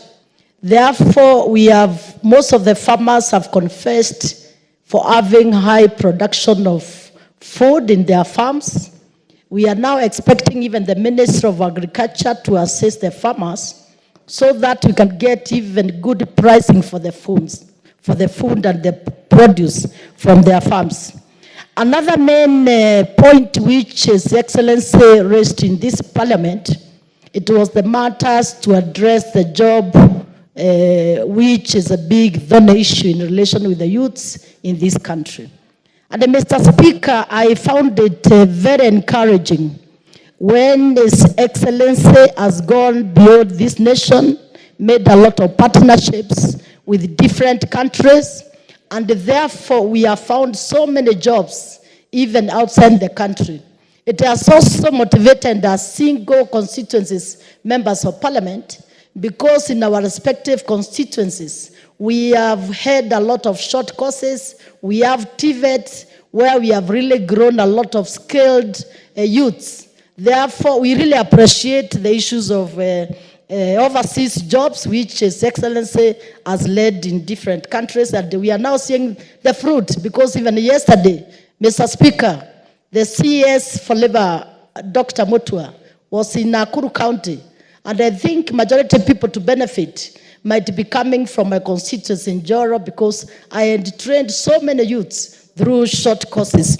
And on the point of also creation, so that we can encourage more youths, we really appreciate also the action by His Excellency the President to ensure that we have increment on employment of teachers, because in this country, there was a big baggage that there were so many trade teachers, but employment has been a thorny issue. Therefore, we appreciate the action the President made, that so far we have over 56,000 teachers already employed. And we are also expecting January 2025, the next new year, we are expecting more 20,000 teachers to be employed. I also, on the point of also job creation, in relation as we appreciate the creation of jobs in outside countries, we are also challenging the National Employment Authority to ensure that these poor youths are not also burdened by the employment agencies when it comes to the matters of the commission. Another point which I really appreciated when the President raised It was the matters in relation with the public universities, where we have had a lot of challenge. Most of the universities have really undergone a lot of challenges. We have seen even some institutions actually dying. Therefore, I appreciate, because one of the beneficiary institutions is Egerton University, where I come from. And lastly, Mr. Speaker, what I also expected is Excellency to say, which actually it might have been forgotten. It was the matters in relation with the climate change, where His Excellency himself is the head of all the head of states in Africa in relation of championing the matters of climate change. And Kenya also being a forefront in relation with all the matters which affect climate change, and His Excellency being the champion, I expected at least also to that point to be appreciated in his speech. Because, Mr. Speaker, it is good also a note for here that even the absence of His Excellency in the current COP29, it was really, everyone felt there was, even the President actually has played great role globally in matters of climate change. Therefore, Mr. Speaker, allow me. The Honorable Esther Passaris. Thank you, Mr. Speaker, for giving me this opportunity to contribute to the State of the Nation address. Mr. Speaker, the first thing I want to say is that was one of the best State of the Nation addresses that I've ever heard. It was real, it was humble, and it was progressive. And it showed the areas in which the President has actually focused and worked hard. And the systems and structures that he's putting in place. We have to understand that the President has been in office only since 2022. And from 2022, I actually have to celebrate and commend him for being a very hard-working, focused president. And so hard-working and focused is he that I am not surprised that him and the Right Honorable Raila Odinga have teamed up to form the broad-based government. The broad-based government does not negate an opposition. Even members of government have been proved to be in opposition. When we come into opposition, it is because we are convicted that something is right and something is wrong. So anyone in this House can choose at any point in their leadership to shift from being opposition or from being government. And we have seen that in this House. That shows the independence of the House and the independence of the members. In 2023, I stood up here and supported the finance bill. Why? Because I was a member of the Housing Committee. And being a member of the Housing Committee, being an elected member for Nairobi County, I know that one of the things that really ails us is housing. Recently, just 2 days ago, it was raining so heavily in Nairobi. And I prayed for everyone that lives in the informal settlements of this city. No one should live in a slum in the capital city of Nairobi. This capital city has been rated as one of the most progressive cities, and yet we have people that live in tin huts, people that can be washed away in the rain. I can't imagine what the children are going through. I can't imagine the noise. I can't imagine the fear that this house will collapse on you. The President has commissioned houses all across the country. In the Housing Committee, we have also commissioned markets everywhere. So it's trade, it's housing, and you know what? Anybody who is against the housing project and says, I don't want housing, you might not want housing, but millions of Kenyans living in informal settlements, millions of children living in informal settlements need those houses. So I am happy and proud that he fought for the housing tax, because we needed a tax that would be dedicated into housing. And he fought and he said, you know what? A member of parliament or a businessman earning 1 million shillings, it is wrong, morally wrong, for us to pay 500 shillings for NHIF and expect that we will have universal health care. Universal health care means that anybody in this country can be able to walk into a hospital or a facility and be able to get treated, be able to find medicine, be able to find doctors. What does it mean to have doctors and nurses? It means we have jobs. What does it mean to have schools and students in schools? It means we have jobs for teachers. So all this is a holistic program. And I want to tell the Kenyans out there, especially the ones who are abroad and probably never even voted, don't even send any taxes to Kenya. You know, certain countries pay taxes if they want pensions in their own country, certain citizens. I mean, here we have a lot of Kenyans who live abroad, and they make so much noise, and they keep branding the president a liar. I'll tell you one thing. There is no one who can make a promise and be able to deliver it when things that are beyond his control come to play. When the president became president of this country, one, we had climate change to deal with. Two, we had wars all over the place. We were coming out from COVID. He has tried his best, and he's doing his best. The naysayers and those who are negative, please, remember, Kenya belongs to all of us. The president has said we have to be resilient, we have to be focused, and we have to work together. The efforts to bring Kenya from poverty to prosperity, right, depends on all of us. Our forefathers worked hard, we're working hard. You, the youth of today, will work hard tomorrow. The country continues to progress. Let us celebrate the wins we have today, because if we don't celebrate, then we cannot bless the nation. Thank you, Mr. President, for the good work that you're doing. Continue, and may God continue to favor you. Thank you, Honorable Speaker. The Honorable Kivai Ogesi. Thank you, Mr. Speaker, sir, for giving me this opportunity to contribute to the State of the Nation address by the President. Mr. Speaker, I would say I found this speech timely, honest and candid, factual, hopeful, progressive, and challengeful. Why do I say this speech was very timely? It is at the time the President was delivering this speech, the nation was very expectant. The nation didn't know whether to go left or right. This was a speech that the President gave hope to the nation, told them where we are and where we are going. Why do I say the speech was honest and candid? If you look at the preamble of the speech, the President started by acknowledging very many things.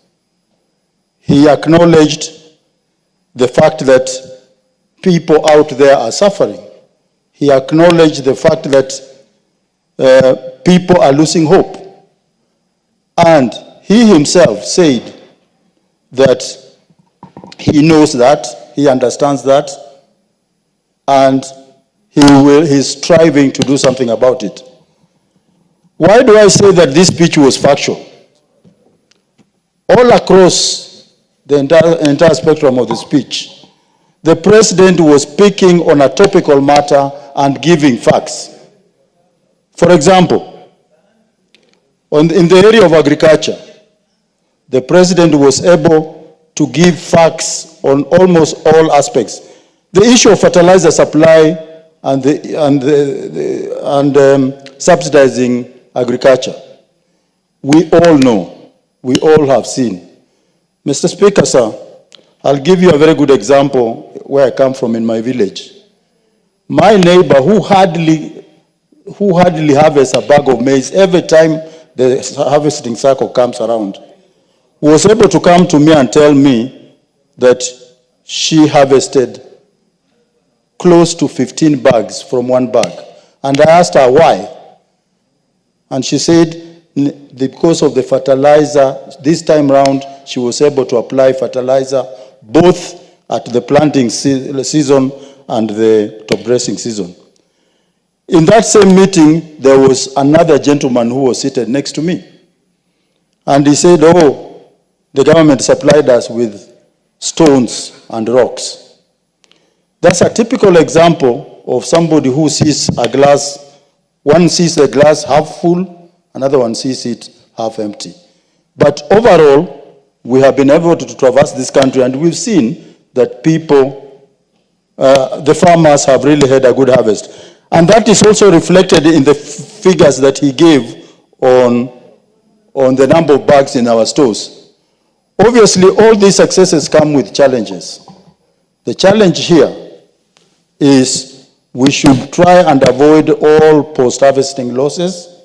And also, the government, as one of us has said here, should find a way of ensuring that the farmers are adequately compensated through the prices paid by National Cereals and Produce Board.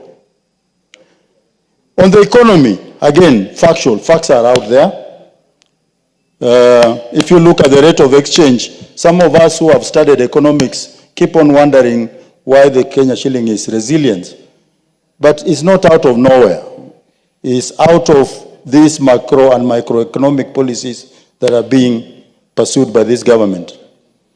Inflation rate, nobody can argue with that, it's factual. Foreign exchange reserves, this is critical. Because if we don't have foreign exchange reserves, we can't import. But the cover that we are now having on foreign exchange in the central bank is very encouraging. Facts on education are there. They have been enumerated here. In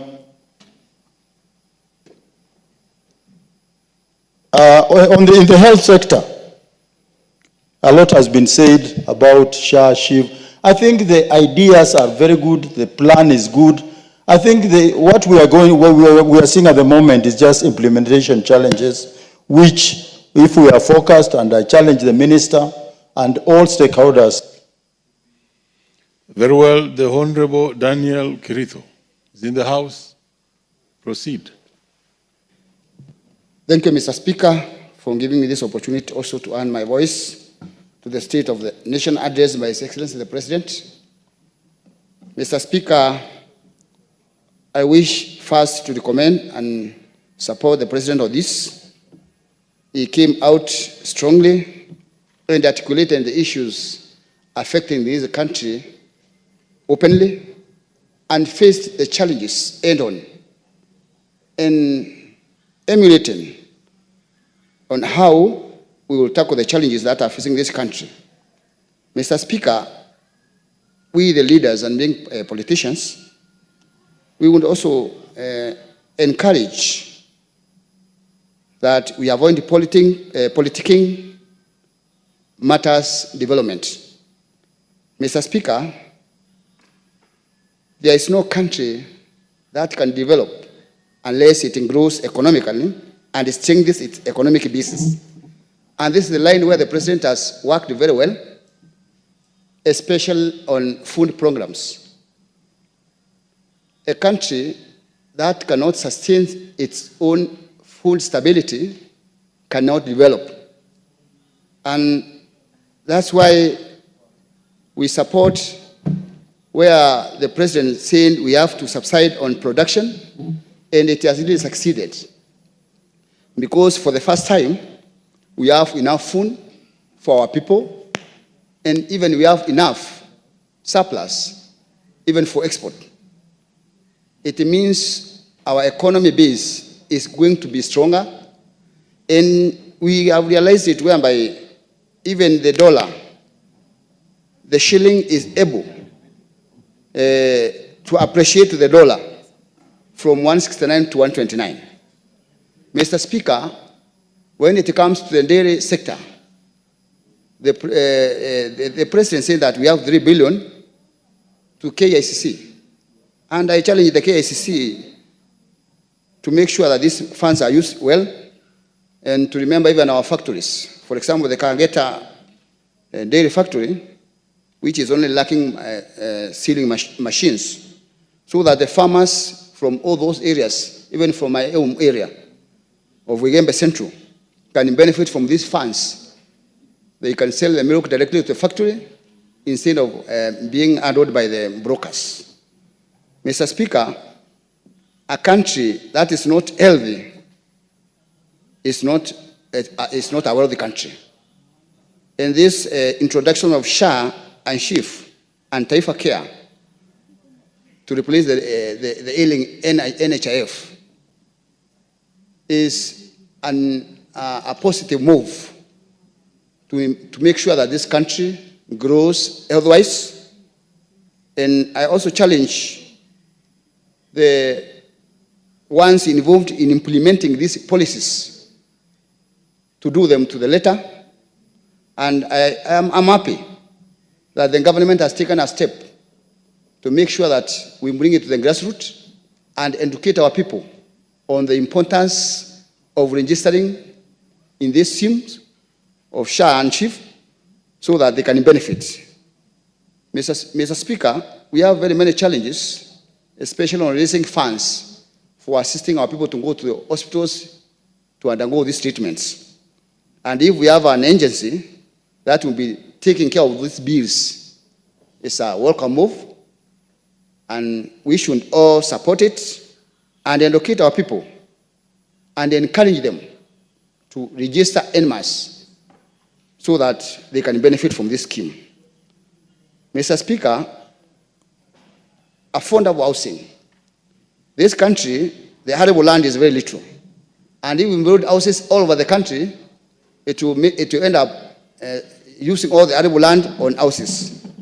Where we are building houses for our people, even in rural areas, we have enough land for farming, and those people who are suffering in lacking houses will have some place to call home. Mr. Speaker, on security matters, I congratulate the DCI, because in Igembe Central we have an insecurity last year, whereby one gentleman, his mother was killed, and yesterday, last week, all the killers have been arrested.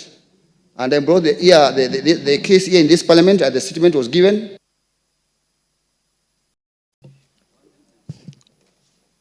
Very many members on the queue. You have done your bit. Is the Honorable Abdikadir Mohammed in the House? If he's not present, then we listen to the Honorable John Makali. Abdikadir, proceed. You're next. Thank you, Mr. Speaker. So Makali will follow thereafter, and then Memusi. Yeah, thank you for giving. Okay, thank you for giving the opportunity to contribute to the presidential debate. Mr. Speaker, to start with, I think the president did well to cancel the Adani deals. But there's one problem. We know in this country we cannot raise enough internal revenue, and we can no longer borrow huge amounts of loans or money to develop. So if we need development, I think BPP is the right way to go.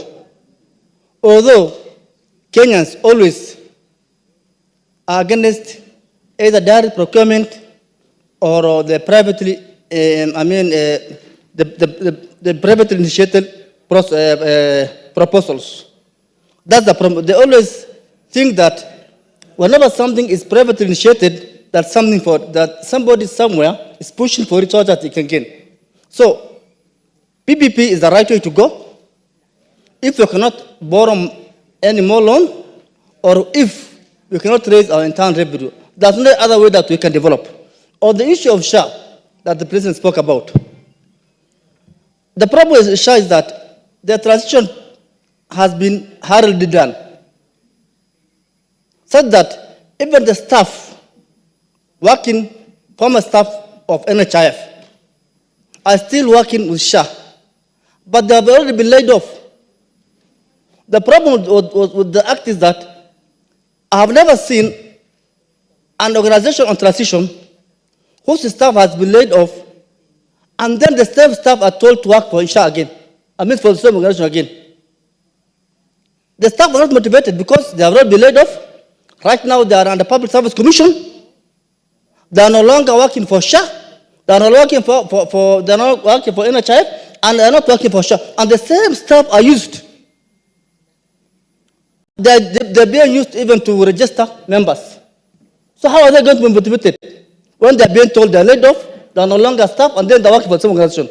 I think that was hardly done, and the government should look into the welfare of those staff. Former staff in NHIF, about 1,700 of them, they are good staff. I have worked there before. They are very good staff. There are some few maybe who have a problem.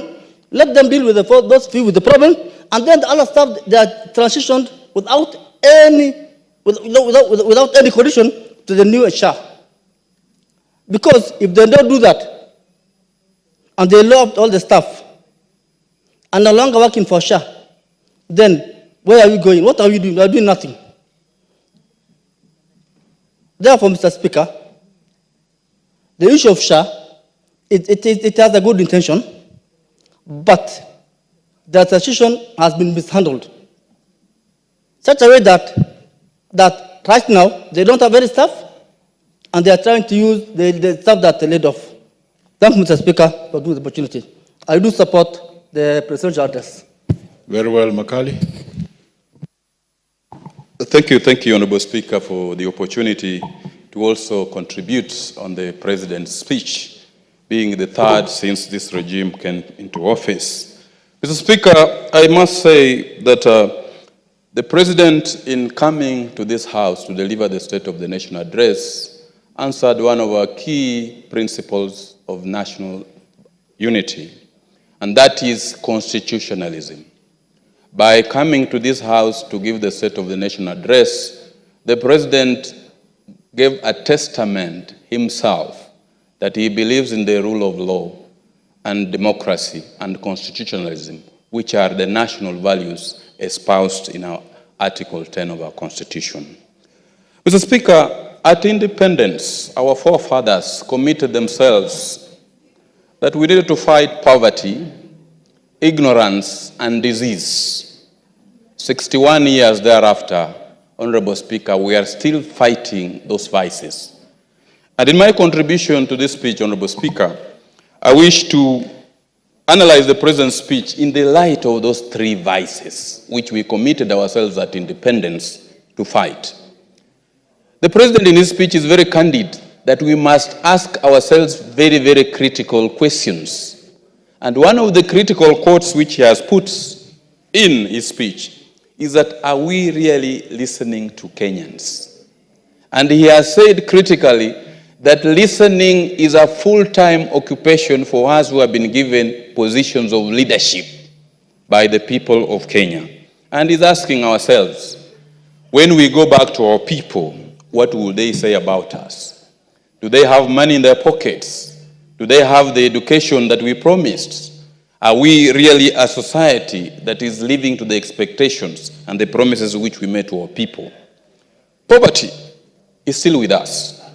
Kenyans have spoken many times that poverty is still endemic in our societies. What did the President say in this particular speech? He said the country is committed to get economic freedom. And from this particular speech, I was delighted, Honorable Speaker, that I come from a sugar zone. Our farmers have really suffered. From 2022, we've been fighting to ensure that we have economic freedom, to ensure that our farmers put their money in their pockets. It was heartening, Honorable Speaker, to learn that all our 17 sugar factories are now operational, and that we are no longer going to import sugarcane. But that is not where we have reached, your Honorable Speaker. We still have a journey to go.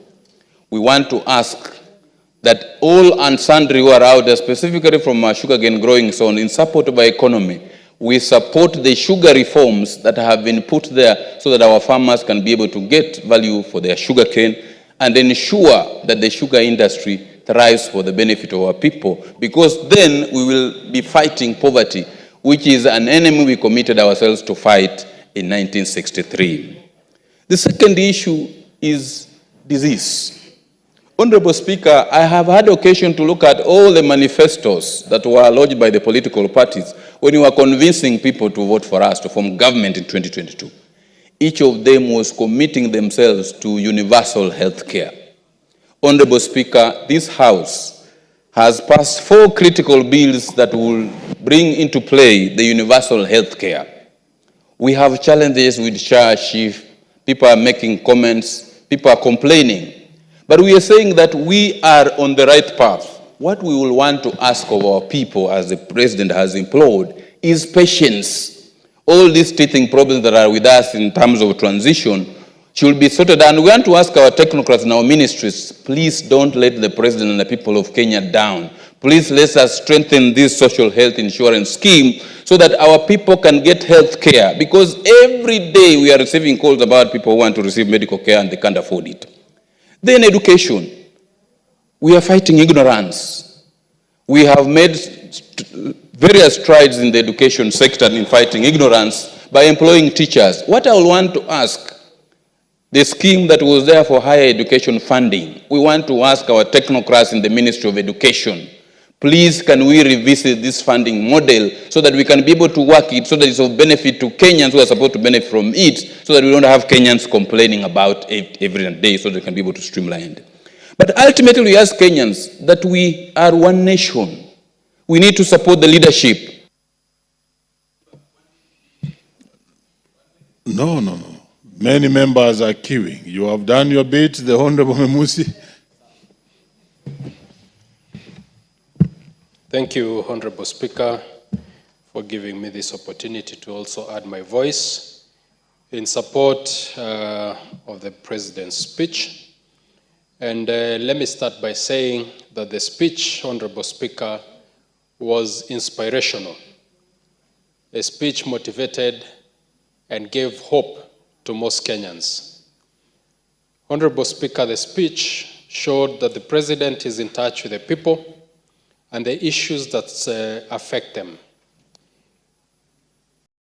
Honorable Speaker, the President's speech was a thoughtful response to the issues that affect the people of Kenya. But above all, Honorable Speaker, the speech gave a clear picture of a leader who has a plan. For a very long time, Honorable Speaker, this country has been mismanaged. It has been mismanaged by leaders who borrowed without caring, knowing very well that it is not them who are going to think of paying what they've borrowed, but the next regime. This country, for a very long time, past regimes have not thought about the increase of population. We are now facing unemployment that is threatening the security of this country. The issues that Kenyans face today are not a creation of this regime. It is a generational problem. But the President in his speech touched on almost every sector and gave a demonstration and gave a plan of what his government is putting in place to try and sort out all these issues. Honorable Speaker, corruption has been a cancer in this country. And the President came out very strongly to address this issue. And I want to urge this House that we must support the fight against corruption. Devolution, for example, the drafters of our Constitution, the idea behind devolution was to try and bring areas of this country that had been marginalized for a very long time to par with other areas. But sadly, Mr. Speaker, this is not happening. If you go to my home county, we still struggle with basic needs. Water is still a far-fetched dream for our mothers, our sisters. We still share the same water holes with cows and wild animals, Mr. Speaker. What is the meaning of devolution? The meaning of devolution was not to create 47 billionaires every 5 years. That was not the meaning of devolution. The meaning of devolution was to bring those areas in this country that were left behind to try and be par with other parts of this country. There are parts in my constituency where a child will grow and become an adult without ever seeing a tarmac road. Where is this money going to? So, Mr. Speaker, the issue of corruption in the President's address, he touched on this issue and came out very strongly that he is willing and is ready to deal with corruption. Mr. Speaker, I want to urge Kenyans to shun negativity. As the President said, we cannot afford failure. Kenyans out there are just waiting for a small thing to say, hii serikali ya Ruto. This is not Ruto's government. This is our country. We cannot afford to fail, Mr. Speaker. I want to urge Kenyans to all come together and ask ourselves, what am I doing for our country? What am I doing for my country? Kenya, we must all work to make it great. Thank you, Mr. Speaker.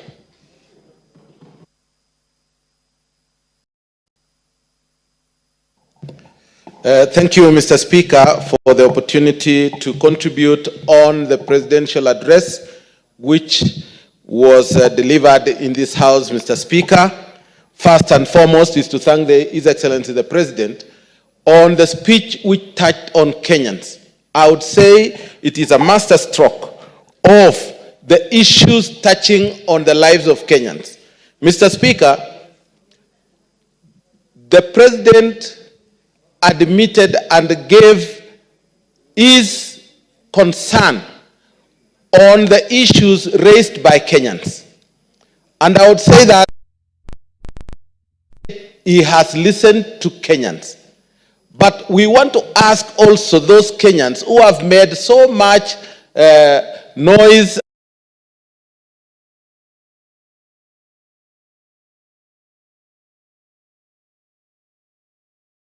the same channel which they used in insulting and talking things which are unpalatable to the nation. Mr. Speaker, I think it is time we culture ourselves on the wordings we use in this country. It has gone all the way to the pulpit now. Now, where are we going to save ourselves in? Can we ask the members of the cloth to really make or become sober and look at this country as a country where we need unity and we need to be one? Mr. Speaker, I think it is their turn to talk about it now. Mr. Speaker, I also want to turn on the economic development which this country has achieved. Mr. Speaker, in the 2010-2013, this country was an exporter to the country of Uganda, and it was the leader, economic leader in the country. When this government took over, we were just importing goods from the countries where we were exporting to. Right now, we have stopped sugar from being brought from neighboring countries. We have stopped all other things which are being imported, and we have had a reserve in the treasury for our imports. Mr. Speaker, I would say that that is real growth. The farmers are happy because they are having subsidized fertilizers, and I want to say my constituents are happy that they are able to grow and be able to fend for themselves to have food put on the table. Mr. Speaker, what perturbed me after the report of the President when he came to the House is the media houses. Mr. Speaker, the media houses were talking about what the President said and what is in the Central Bureau of Statistics. When has the Central Bureau of Statistics be more accurate than even what we have at the current state? Central Bureau of Statistics have given wrong figures before, and they will continue giving wrong figures. And the media are using it to disparage the speech of the President by saying, this is what the President said, but the real figures are here. Now, who leads the Central Bureau of Statistics? It is the government. So how can the Central Bureau of Statistics be more accurate than the leader of the country as we talk? Mr. Speaker, I also want to laud the President on his efforts to bring up the farming community, the coffee, the tea, and even the milk, the dairy farmers. The Treasury has been able to support our KCC to pay farmers up to 50 shillings. But the management misused the money and they were not able to pay the 50 shillings per liter. We want to say that it is time that those people who do not know what they are supposed to be doing should be given a chance to go and settle at home and give Kenyans a break. Thank you, Mr. Speaker. The Honorable Julius Tai Tumu.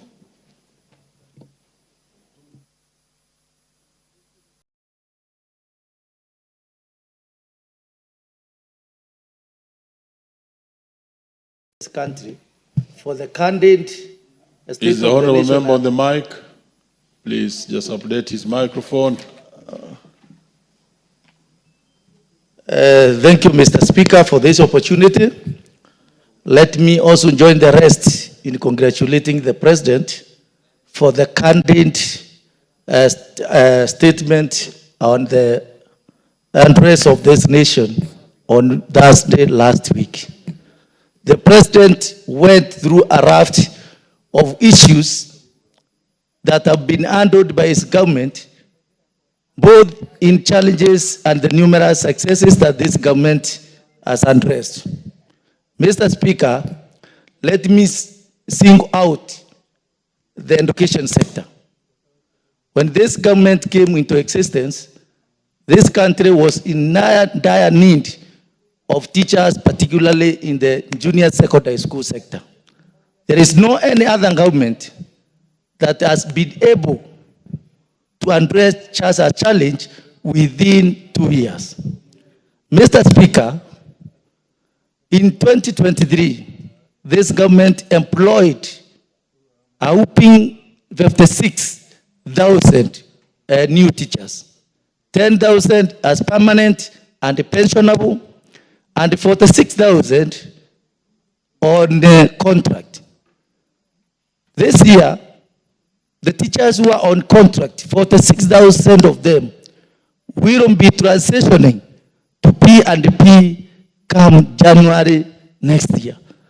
That is a big stride that requires to be supported by the entire citizens.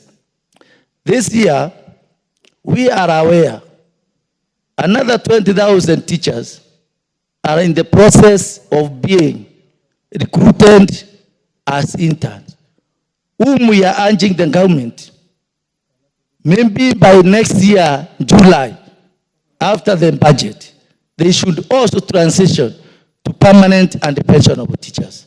We are aware, Mr. Speaker, that due to these challenges, the 20,000 teachers who are about to be recruited are basically geared to addressing the science teachers shortage in the junior secondary school, because that was an area that and a challenge also. And the TSC, in their own and through the advice of other stakeholders, they have realized that that sector needs to be addressed. The other area that the government is working on to address is the challenge of unemployment in this country. The Department of Diaspora Affairs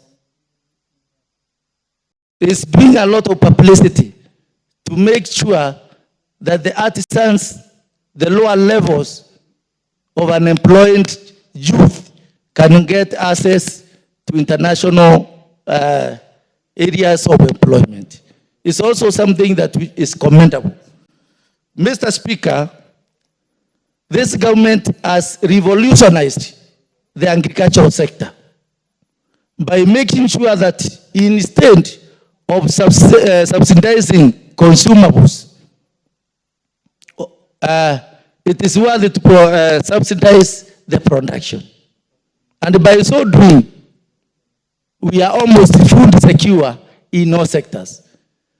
We heard that 17 sugar factories are now working.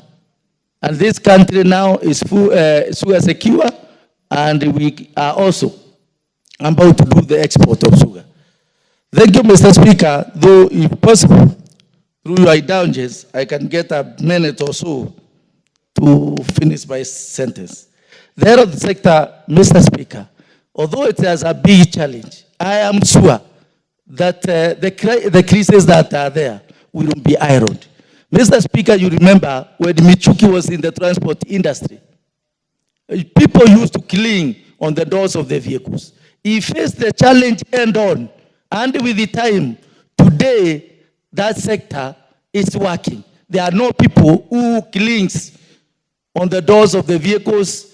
There are no excesses that it used to be, and I am sure that this sector, the SAR, will work with the time, and the Kenyans will enjoy. The Honorable Adams keeps an eye. Very well, proceed. Thank you very much, Mr. Speaker, for giving me this opportunity to give my comments on the presidential speech. Mr. Speaker, the President addressed the nation in a very precise, straight to the point message, and he actually touched on issues that are affecting many Kenyans. In short, Mr. Speaker, the President elaborated more on problems facing Kenyans. For example, the education, Mr. Speaker. Mr. Speaker, Kenyans, for a very long time, since the inception of CBC, have had a problem of understanding the curriculum, battling with the problem of shortage of teachers and materials. And Mr. Speaker, I think the President mentioned the efforts that has been made by his government on sorting out that problem. Secondly, Mr. Speaker, is the issue of teachers. You know, as a country, we have a huge population of school-going children. And the President elaborated and shared to the nation his plan of how he intends to equip the education sector and the efforts that he has already made by employing many, many teachers, 56,000 and others that are to be employed in the coming year. Mr. Speaker, on issue of health care, Kenyans have been suffering. They have had problems facing, to do with illnesses, problems that we have dealt with since independence. But the President told the nation that he intends to make a decision that is unpopular, but that will solve the problem that have been affecting them for a very long time. On the issue of the economy, Mr. Speaker, is issues to do with stabilization of our Kenyan shilling. You know, for some 2-3 years ago, the Kenyan shilling against the dollar was so high, such a way that we were risking going the direction that many African countries have gone before. But the issue of economic growth, the President also elaborated himself on the matters to do with food security that has enabled our Kenyan population to buy their produce at a low prices, Mr. Speaker. Mr. Speaker, availability of fertilizers to our Kenyan farmers has made this country to be food secure. When we go to rural countries, up country, Mr. Speaker, you will see farmers harvesting maize courtesy of the subsidized fertilizers provided by the Kenya KWANZA government. Mr. Speaker, the fertilizer, subsidized fertilizer has also enabled other small-scale farmers, especially those ones who are dealing with horticulture, to supply and produce food that has stabilized the economy for now. Mr. Speaker, on the issue of housing and the ESP market, the President elaborated and shared more on the plans that he intends to make sure that most Kenyans get a dignified housing in accordance to our constitution, Mr. Speaker. And in return, most young people are getting job opportunities from the said projects. When you go to any urban sector, any urban towns within our country, you will see many young people getting engaged in the affordable housing projects and the market where our small-scale farmers and traders will be able to get a place to do their business, Mr. Speaker.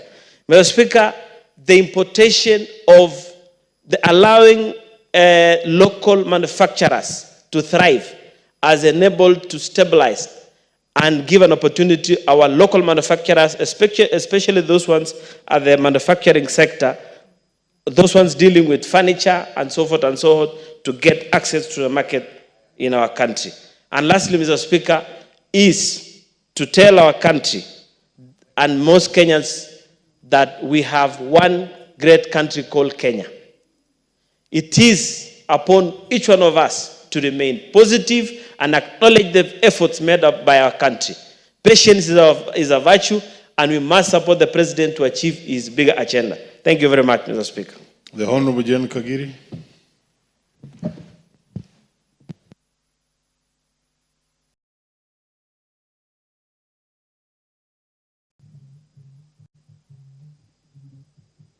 Thank you, Honorable Speaker, for giving me this opportunity to contribute to the State of the Nation address. Honorable Speaker, I would want to start by appreciating that the President indicated that he's a listening President. And as he went on with his speech, it confirmed that true to the word, he's actually a listening President. Honorable Speaker, I would want to start with the mention of CBC. To many of us in this House and outside there, Honorable Speaker, we would want to assume that CBC is not working in this country. But recently, Honorable Speaker, I visited Mombasa. And when we took a boat ride and got to the middle of the ocean, the captain asked who was ready to dive into the water. 3 young boys shouted quickly that they are CBC students and they know how to swim. They gladly jumped into the water and swam and later got back to the boat.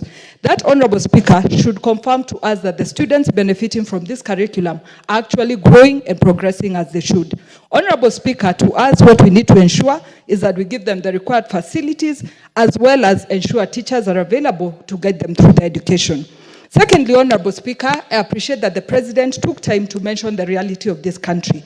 Honorable Speaker, we are still heavily in debt, and we need to appreciate that things are not the same as they should be. We would want a lot of development, but just like in our houses, when we are in debt, there are some things we have to sacrifice because we are not able to provide things as they should be done. Honorable Speaker, that calls for the whole country to get to an understanding that when debts reach their maturity, we have to prioritize them for payment, and that will see our country suffering in various ways. Honorable Speaker, I would want to mention on food production and appreciate that our government has provided over 7 million bags of fertilizer to our farmers. Honorable Speaker, that has graduated to giving us 74 million bags of food in this current year. That is our projection. Honorable Speaker, if we look at the consumption required for our country, it is around 52 million bags per year. This is now confirming to us that we are headed to become a country that will be exporting maize now and in the near future. Honorable Speaker, that is growth and progress for our country. In regards to Taifa Care, Honorable Speaker, this reminds me of when we were in school. We had classmates who would convince us that it was not good to study, but they would study at night and succeed, while they've left others who did not study. Honorable Speaker, with SHA, if we look at the benefits that it has brought to our people, comparing it with NHIF, NHIF could only cater for our patients from level 4 upwards hospitals. Today, SHA is catering for our patients from level 1 hospitals. This means if it is a person from my county, a place called Gatero, they don't need to travel to Nyahururu for treatment. They can go to the nearest dispensary, get treated, and go back home. They will have saved on transport, and they will have saved on time. Honorable Speaker, similarly, many times we speak of people who have been victims of accidents, and when they get to a hospital, their relatives have to sign forms or first pay for them the bill for them to be treated. In many cases, we have lost lives in those instances.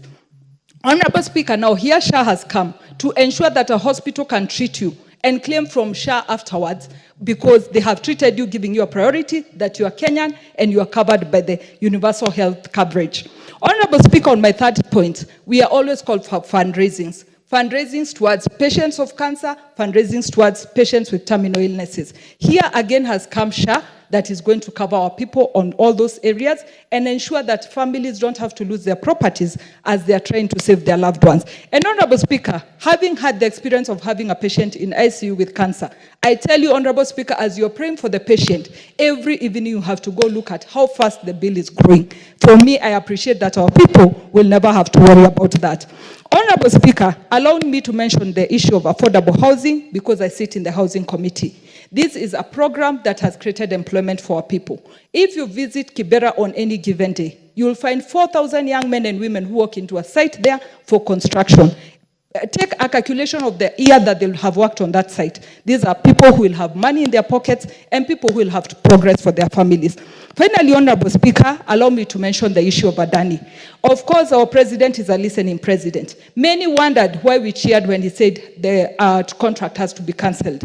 Honorable Speaker, it is because we had all individually raised our voices on this issue, and silently the president heard us and made his proclamation on it. Honorable Speaker, I would want to add and state, many times we look at other countries that are doing well, and we forget our own country. Rwanda is doing a PPP on the international airport. Rwanda owns 40% of that transaction, and 60% is by Qatar Airways. Is Rwanda going to lose their airport? The answer is no. Is Rwanda going to progress? The answer is yes, because they will get funding from private sources and grow their country. Finally, Honorable Speaker, femicide has to come. The Honorable Beatrice Kimei. You have been waiting. It's your chance. Thank you, Honorable Speaker, for giving me this opportunity to add my voice and appreciate the speech of the President or the address of the President on the issues of the nation. During his address, Honorable Speaker, I want to appreciate him most sincerely for I noted that he's a listening President. The issues that he addressed is actually some of them has been concerned for many of our people in Kenya. Specifically, Honorable Speaker, I want to say that issues of education, the CPC, and the like, the President had, and he actually responded. Honorable Speaker, I want to appreciate the side of agriculture. Here, Honorable Speaker, when we talk about the sugar industry that has been dormant for many years. I come from Kericho County and the lower strip of Kericho, and especially Soin is where sugarcane is grown in large scale, and the factories were mismanaged and farmers had so much issues with it. But with this, Honorable Speaker, I am so delighted that farmers will have money in their pockets out of this.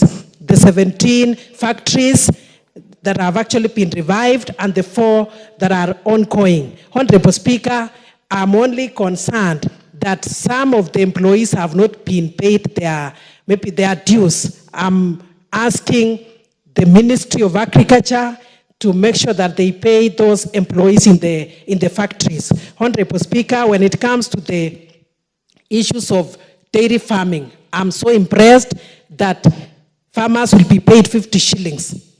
And Honorable Speaker, the feeds are becoming very expensive. So when we talk of 50 shillings, I appreciate.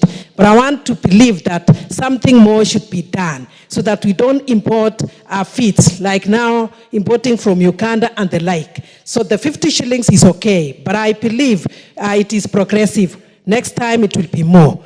I expected the President to also add his voice to the beef and in the livestock farming, because some areas do livestock farming, and not forgetting that many women don't own the cattle. They own goats and poultry.